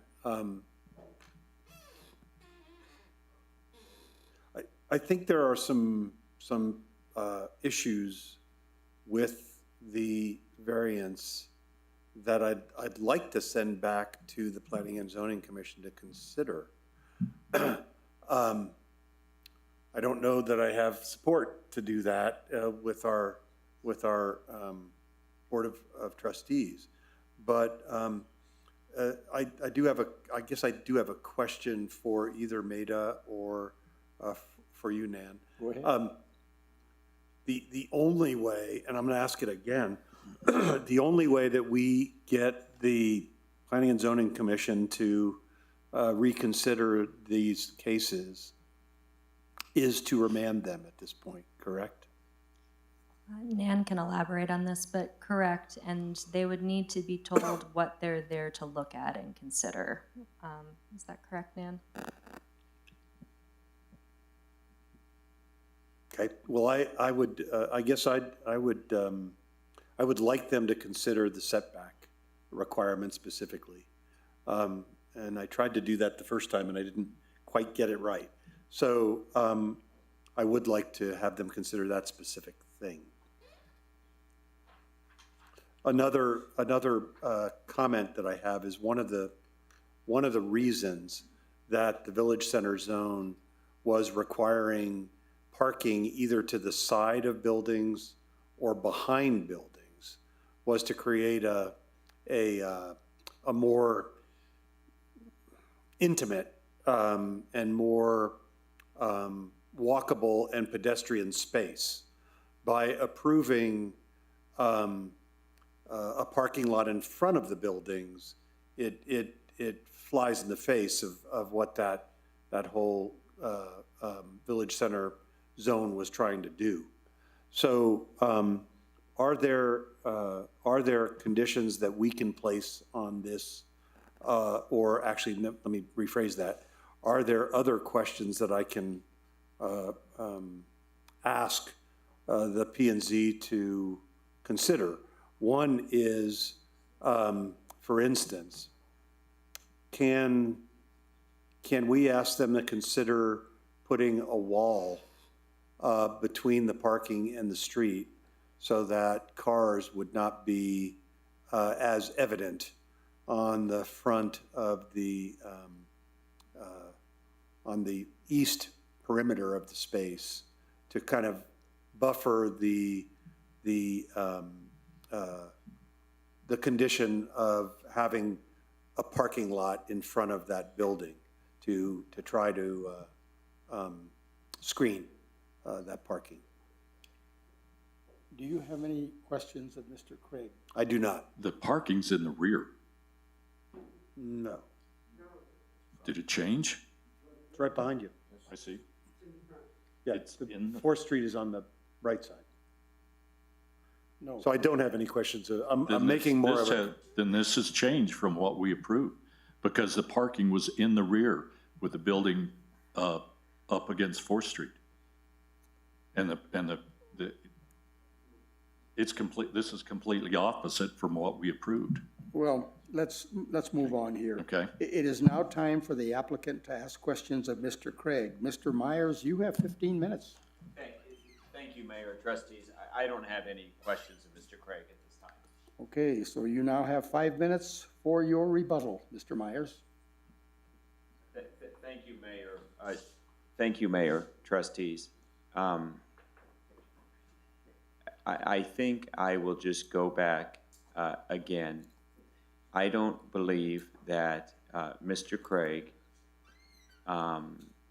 made any arguments specific to the variance requests that would allow you, the Board of Trustees, to justify either a granting of the appeal or, for that matter, a remand of the appeal, because there has been nothing presented to you to demonstrate, there has been no evidence presented to you by the appellant or anybody else who has spoken in this matter to demonstrate that the Planning and Zoning Commission erred when they granted the variances. Trustee Radnovich brings up his concern about whether or not the commission contemplated and looked into the fact that the parking was adjacent to 4th Street. Well, the record clearly shows they did analyze that, because the decision that they reached in their notice of decision says, we grant the variance that allows the parking space to be adjacent to 4th Street because there is evidence in the record to demonstrate that the variance test is allowed. And they based that on the fact that to the north of the property, to the south of the property, there are parking spaces in front of the buildings, okay? They said, okay, maybe that would make a more cohesive view, more cohesive streetscape when there is already parking on the buildings to the north and the south. So they took that in consideration. They analyzed that and they voted to grant the variances. There was even some discussion about, well, if the building was to be moved up, okay, and there was discussion about the development to the east that's going to have buildings coming up to 4th Street, it may create some type of tunnel effect, which there was comments from the public saying that was not appealing. But the point is, all of this was considered by the commission when they made their decision. So I just wanted to address that because that has been brought up. But regardless, I think the appeals should be denied because there has been nothing presented to you tonight by the appellant or anybody else to demonstrate that the commission erred when granting the variances. Thank you. Okay, the floor, that concludes all testimony for the appeal made by Mr. Joe Craig. The floor is now closed for comments. I need a motion to approve or deny the appeal of V 22-09. I'll go ahead and make a motion to deny the appeal. And I'm sorry, what was, I don't have the. V 22-09. V 22-09. I need a second. Yeah, I'll second that. Is there any discussion from the governing body? I'm going to go trustee by trustee. Trustee Pacheco. No. Trustee Benavides. Yes, so, I mean, Trustee Radnovich makes a good argument in that it's more appealing to what we want our village center or 4th Street to look like and for pedestrians. He does make a good argument, and I understand the argument that we already have parking on either side in front of the businesses. It's not to the same extent, is I think was where George is going with that. What I go back to is back in 2016, there was a lot of discussion with the neighbors as to what would work best, and if so I'm going by the assumption that the parking was in the front back then as it is now. So I believe that to be correct. I know this is complicated because of the ingress and egress.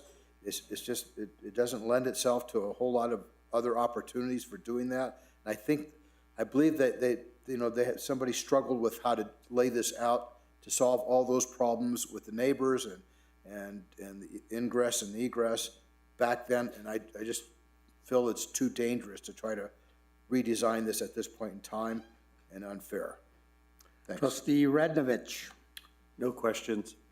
I'm going to call for the roll call vote. Call for the question. Trustee Pacheco. Yes. Trustee Benavides. Yes. Trustee Radnovich. No. Motion carries 2-1. I need a motion to approve or deny the appeal of V 22-10. I'll make a motion to deny V 22-10. I need a second. I'll second that. Any discussion from the governing body? I'll go trustee by trustee. Trustee Pacheco. No. Trustee Benavides. No. Trustee Radnovich. Yes. Go ahead. I'm sorry, what are you I asking didn't me ask to you do? for a vote. I just asked you if you had any discussion. I'm sorry. I still have, I'll take that back. I have no discussion, Mayor. Okay. I'm going to call for the question. Call for the roll call vote. Trustee Pacheco. Yes. Trustee Benavides. Yes. Trustee Radnovich. No. Okay, no. Motion carries 2-1. I need a motion to approve or deny the appeal of V22-11. I'll make a motion to deny V22-11. I need a second. I'll second that. Any discussion from the governing body? I'll go trustee by trustee. Trustee Pacheco. No. Trustee Benavides. No. Trustee Radnovich. No. I'm going to call for the question. Call for the roll call vote. Trustee Pacheco. Yes. Trustee Benavides. Yes. Trustee Radnovich. No. Okay, the motion carries 2-1. Okay. I need a motion to approve or deny the appeal of V22-12. I'll make a motion to deny V22-12. I'll second that. Okay, any discussion from the governing body? I'm going to go trustee by trustee. Trustee Pacheco. I'd just like to make it clear that I know for me personally, I am voting on what was before us, not the history, not the, I was voting on the appeal. So I hope everybody understands. And I listened to the P&Z meeting, and I know that you all supported this project, and you worked with the developer in putting a project together that was going to work for your area. So I just hope you understand that I am making my vote to the rule of what we're supposed to be doing tonight. Thank you. Trustee Benavides. Did you vote? I'm sorry. No, we're not, It's just this is just discussion. We're not asking for. No discussion. Okay, trustee Radnovich. No. Okay, call for the question. Call for the roll call vote. Trustee Pacheco. yes. Trustee Benavides. Yes. Trustee Radnovich. No. Motion carries 2-1. I recommend a 5-minute break unless the trustees would prefer not to do that. I would love a 5-minute break. Okay. Okay, I need a motion. Motion for a 5-minute break. I need a second. I'll second it. Okay, we have a 5-minute break. Time is 10:22. I don't know, man. It's just too much to have to move that again, figure out the rest. The way it's laid out, you can only go one way on Chavez to get out.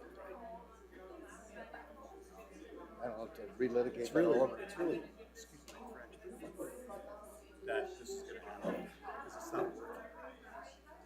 It doesn't work. So I'm kind of pissed off at the planning and zoning commission for sending this to us, because they should have caught a lot of things that are just in the site plan, my humble. Yeah, I mean, they didn't send it to us, the appeal process sent it to us. Oh, well, that's true. But you're saying they should have put conditions. They had, that's right. They had There's the power plenty of room for conditions, yes. I'm gonna go use the restroom. Oh, yeah. Which is why I asked for the 5 minutes.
Let the minutes reflect that the meeting has been reconvened at 10:29 PM.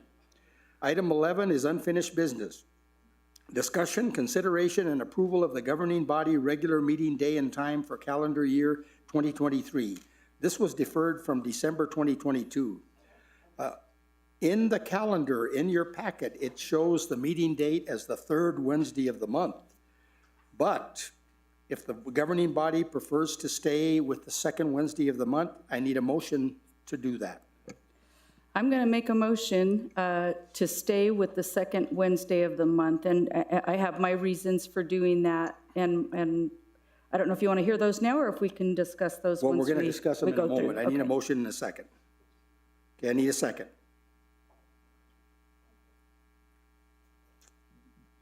If I don't get Let me see if I understand this. If nobody seconds it, then it dies. Then it just goes back to what your motion is, right?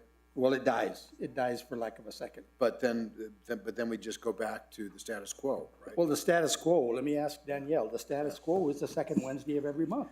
That's the status quo. Yes, that's correct. The reason it was brought to our meeting in December, as you recall, we were trying to see about extending time for you to review the packet, more days. And at that time in December, it was discussed that, mostly all the trustees' schedules were difficult to adjust. They knew when the packet came out and made that commitment to read it at that time, et cetera. And then it was deferred to this month. To this month. So this is just rehearing what was discussed at that time. So let me offer this comment. If there is no second, we move on to item 12.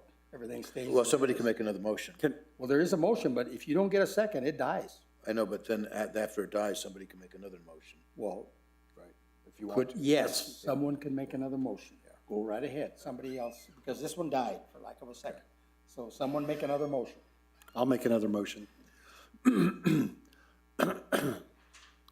Can we, as opposed to changing the meeting date, can we change the submittal date? So can we ask for submittals 1 week earlier in the previous month sometimes, as opposed to changing our meeting time? Well, let me give you my answer, and then Danielle can jump in. For a meeting that occurs on the 8th, like tonight, yes, you can't even prepare the packet until the 1st, because you don't have your cash report and other things. So Danielle, do you want to jump in on that? Mayor, trustees, yes, I was going to elaborate a little bit on that as well. So we have to wait until month end for the cash report. So we can't get that submitted until the end of month. So Tammy can't even work on it until end of month close in order to provide us with the information. So that would prevent us from approving a cash report from the month prior. Now we're 2 months behind. So then, Danielle, how does the city of Santa Fe, the city of Albuquerque, the city of Las Cruces, the city of Truth or Consequences, the city of Las Vegas all do that? How do they require submittals to provide their councils? I don't think any of them have trustees with enough time, more than 3 days, to review the cases. How does that happen in those cities, in those towns, in those municipalities? Mayor, trustees, some of those municipalities may not be working off of a cash basis report. They may be doing something different. Go ahead, I'm sorry. Well, no, I was interrupting you actually, so go on. So part of the problem as well, and maybe this isn't a problem, but we do have certain items that come before the board in a timely manner that we need to address. If we did move it to the third Wednesday and kept, as I provided in that packet, deadlines, we would still require the deadline at the same time we do now. It just gives you another opportunity to a week. I believe it's 10 days versus 6. And these are 6 calendar days before, because you receive it on a Friday. Our meeting is on Wednesday, so that's 6 calendar days before. Calendar days, yes. Mayor and trustees, if I could jump in too, in terms of the other communities that deal with approving budgets and relevant time-sensitive cash issues. Many of those communities meet more than once a month. Perhaps. Well, let me offer this. For the first 16 years that I was a trustee, I became a trustee on March 4th, 1992. In 2008, the late mayor and Kelly Ward and Stephanie Dominguez, well, actually it was not Stephanie, it was Annabelle. They said that having 2 meetings a month, because that's what we had back then, was impossible, because the workload in preparing the packet was just so cumbersome that it just didn't work. So from 2008 to today, we've gone with 1 meeting per month. And it was decided that the second Wednesday was the best day at that time, vis-a-vis the fourth Wednesday, which was the second meeting of every month for that first 16 years that I was a trustee. So what I have directed Danielle to do, and I think it's working, is to get that packet in shape, to get it in your hands as early on Friday morning as possible. I think that's kind of where it's at today. Am I correct, Danielle? Mayor and trustees, yes, I've been trying to provide it prior to midday on Fridays. I believe I've been able to do that the last couple of months. And typically I'll message the trustees, letting them know when it's available via text, and then send it out via email. And I appreciate that, Danielle, and I think I understand the problem, but there's got to be a compromise here.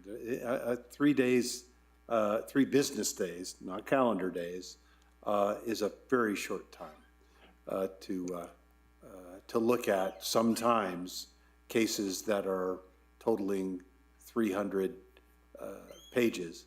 And while this particular month, it was 163 pages, and it was mostly because of the way we heard the last case, it's still a lot of information to go through. And it's really taxing to do that. George, can I jump in? Sure. Just a little bit.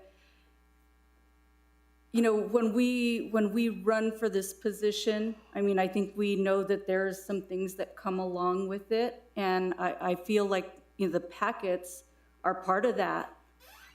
When I became a trustee, I knew that my workload was going to increase. I mean, I work full-time, you know, just like you do with the regular day job, but I accepted the fact that I was going to take on this position and give it 100%, and that 100% included doing what I had to do if it took all weekend, and it does. It does take all weekend. It takes an average of 10 hours a month. At least. At least. That doesn't mean that can't change, though. That doesn't mean that you can't make it. We're volunteers, in effect. Well, we get paid $50 every one of these meetings, but we're volunteers. To do a job. And that doesn't mean that you can't try to provide those volunteers with a more comfortable way to. So you feel if you had more days that you would do a better job? I don't. Sure. See, I don't. I know the time frame that I have to work with, and that's what I get done in that time frame. If I had 2 weeks to do it, I'd still do it in that time frame. Good for you. Good for you. I mean, I don't know that adding more days to allow us to look at a packet is going to, in effect, change anything. Well, I disagree. Let me offer this. We did have a motion. It died because of a lack of a second. Unless there's another motion and a second, this item goes away and we're back to exactly where we were, the second Wednesday of every month. So do we have another motion? My motion is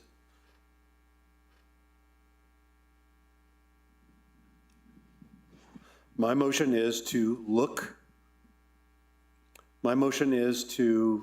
add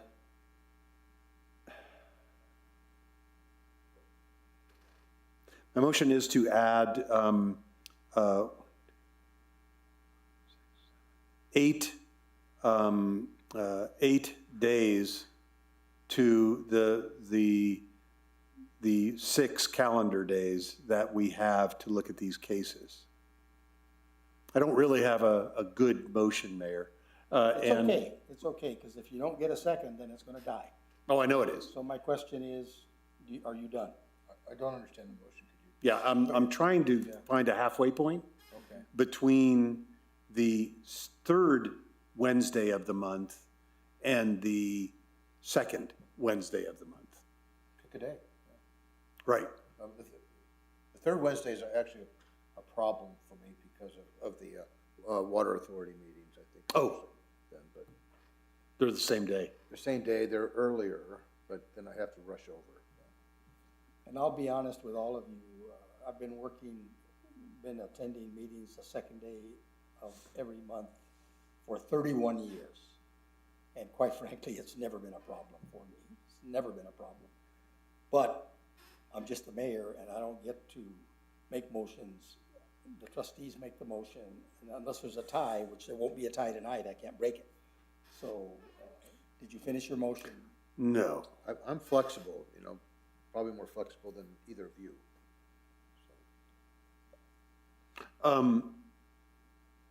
If I devise a way to make this work, Defer it. can I bring another motion, or can I bring this back to us? Yes, you can. To review? Yes, you can. Then I'll do that. Okay, so there is no motion, the motion died, therefore we're back to the second Wednesday of every month. Well, you want to defer it, right? So there's a motion to defer. Trustee Radnovich would like to make a motion to defer, is Then my go ahead. understanding, and if so, you'll need to defer it to next month, 1 month. 1 month. Okay. Do I have a So second? go ahead and make your motion. Trustee. I'd like to defer this particular case for 1 month till I need a March second. meeting. I'll second that. Okay. Any discussion from the governing body? Trustee Pacheco? No. Trustee Benavides? No. Trustee Radnovich? No. I'm going to call for the question, call for the roll call vote. Trustee Pacheco? No, Defer. yes to the deferral. Okay. Trustee Benavides? Yes. Trustee Radnovich? Yes. Good. We're now going to move to item 12, which is new business. 12A is discussion and approval of resolution number 2023-02-02, a resolution extending the moratorium on higher density residential development in the C1 zone in the village of Los Ranchos until April 30th, 2023. Administrator Simon. All right, thank you, Mayor, trustees. Item 12A is a resolution extending the moratorium on high-density residential development in the C1 zone. The original moratorium, as you might remember, was to expire in March of this year, but we meanwhile created the Citizens Advisory Committee to address high-density and other housing concerns systematically. The Citizens Advisory Committee has completed its recommendations, and we are wanting to present them to the Planning and Zoning Commission for review and recommendation. This additional step of having the P&Z review the recommendations is important as it provides more opportunities for community participation and vetting and allows for one additional review process prior to approval by BOT. Therefore, the resolution before you is to extend the moratorium to April 30th, 2023, rather than March. And I stand for questions. Okay, before we get to questions, I need a motion and a second. I'll make a motion to extend the moratorium to April 30th, 2023. I need a second. I'll second that. Okay, so now we get to discussion from the governing body. Let me go trustee by trustee. Trustee Pacheco. Just a comment, I did talk with staff with regard to this because I was a little concerned about the extension on the moratorium. But I guess there was a question on procedure, and it needed to go to P&Z before it came to us, is my understanding. So it's done, it just needs to go through the process now. Trustee Benavides. So I don't think it needs to go to P&Z. We decided that it's a good idea to send it to P&Z to get their input. Yeah. Trustee Radnovich. I just have one comment, so it's part of my discussion. And I wasn't here, and I apologize for this, I wasn't here for the meeting in which we got the presentation from Robert Chavez about this moratorium and the C1 zone. But it's a pretty complicated, as I see it, case.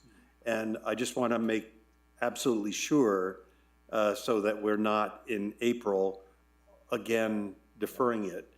Is April 30th enough time to get this all done? Administrator Simon or? Yes, Mayor and trustees, I will start and turn it over to Director Rubin, but the work on the C1 by the Citizens Advisory Committee is pretty much wrapped up. It was a really well thought out process.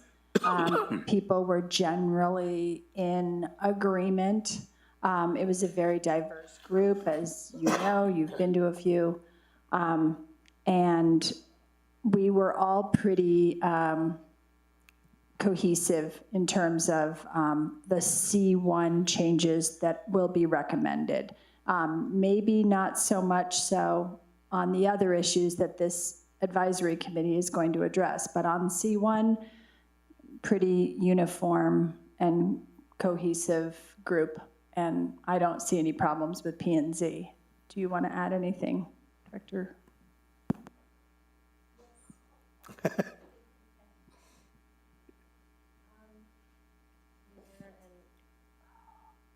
you. Mayor and trustees. So what I also would like to add, and Nan can check me on this process, is that the Planning and Zoning Commission is going to recommend to the board. So whether they recommend denial or recommend with changes, that would still move forward to the board at the next meeting with their recommendations. So there may be a lot of input. They may have a very different take.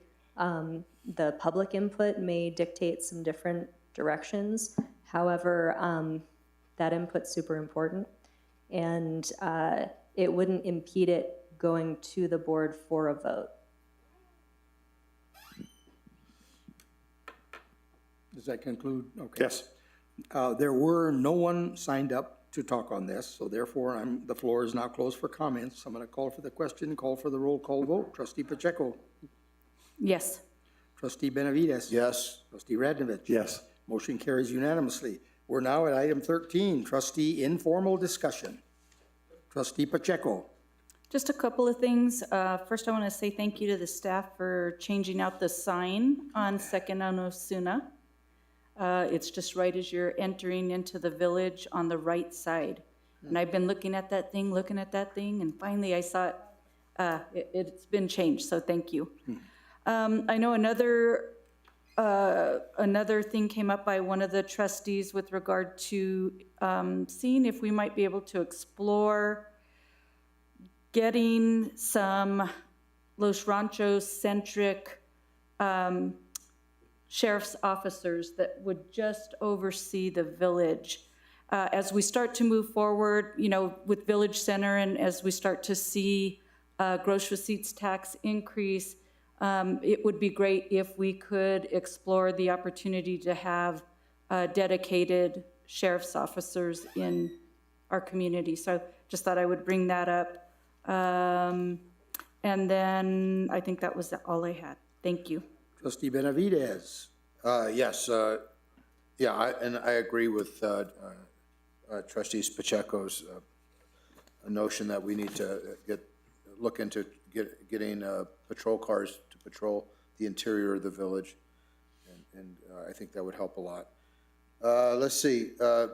So at the end of our packet, we have Resolution 2023-01-01. It's just our open meetings. I know, but it's interesting because for special meetings, it says special meetings may be called by the mayor or a majority of the members of the Board of Trustees upon 3 days' notice.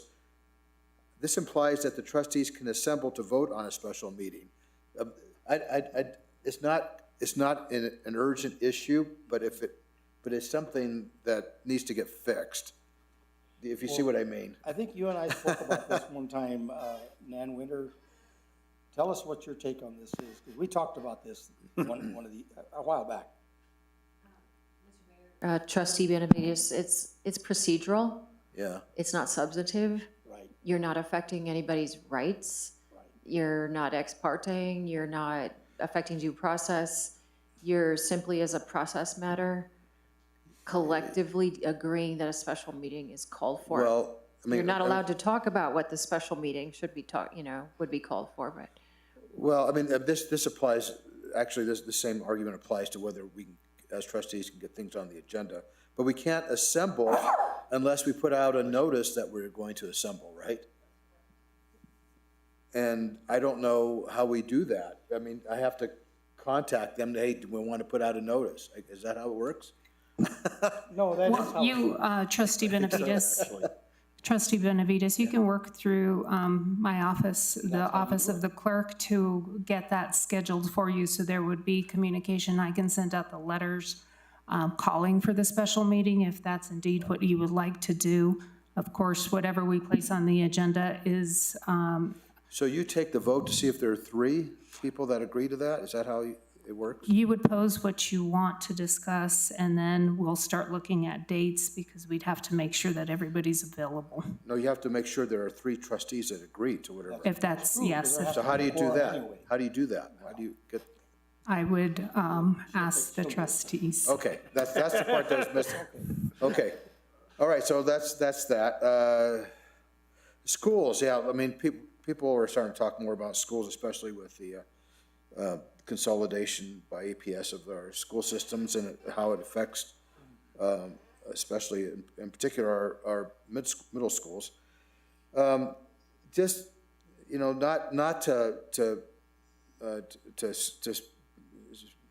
point out the most scary scenario as to something that's going to happen, but let's suppose that APS wants to do something with our namesake school, Los Ranchos Elementary, and say, hey, we just want to use that for administrative buildings. I mean, would we be okay with that?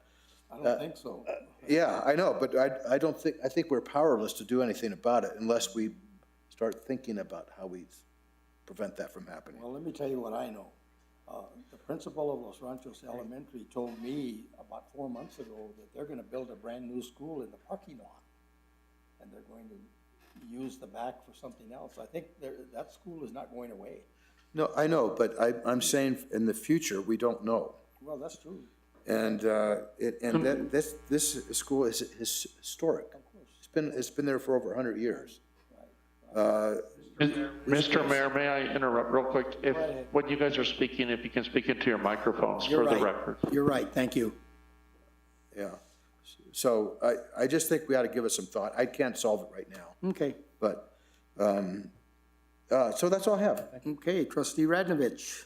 I wanted to thank staff for at least looking at the change in meeting or submittal dates.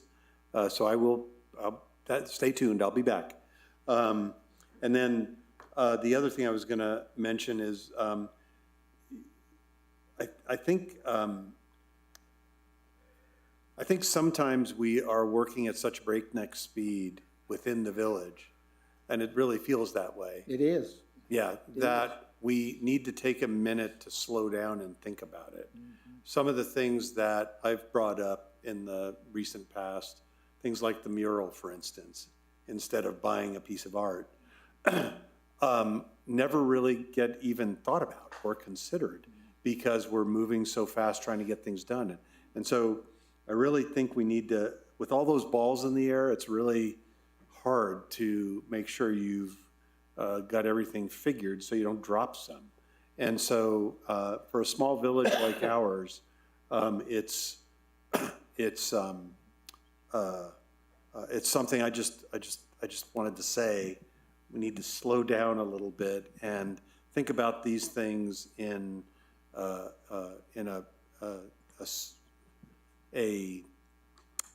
I don't want to use that, yeah, in a smart way. Thank you, whoever said that.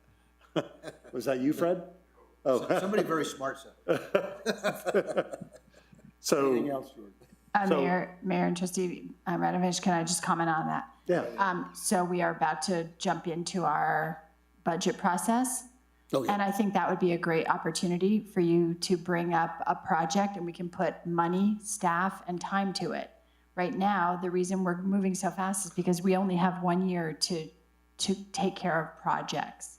Right, what I'm suggesting is that there are so many projects, we should slow down on the projects. So that's, We don't need to again- be designing, let me just finish. We don't need to be redesigning the Village Hall and 4th Street and Chavez Road and looking at the traffic and doing all of our cases. And it's just a lot, and I think we need to slow down, and we may make bad decisions by doing that, like some citizens think we made on the conservation development code, the village center, and other parts of the village. So I just think we're really squeezing a lot in, and I appreciate that staff is rising to the occasion, that you're all doing a great job trying to keep those sort of balls in the air and juggled in the right way. But there's no reason why this all has to be rushed. And I realize that there's money from state government right now that we may not have in the future. I get that. But I think there's something to be said for just considering things on a more comprehensive level that you really can't do when you're rushing to do things. So I'm just throwing that out there. Anything else, trustee? No, I think that's it, Mayor. Okay, I need a motion to adjourn the meeting. I'll make a motion to adjourn the meeting. I need a second. I'll second that. All in favor, say aye. Aye. The meeting for Wednesday, February 8th, 23 is now adjourned. The time is 10:56.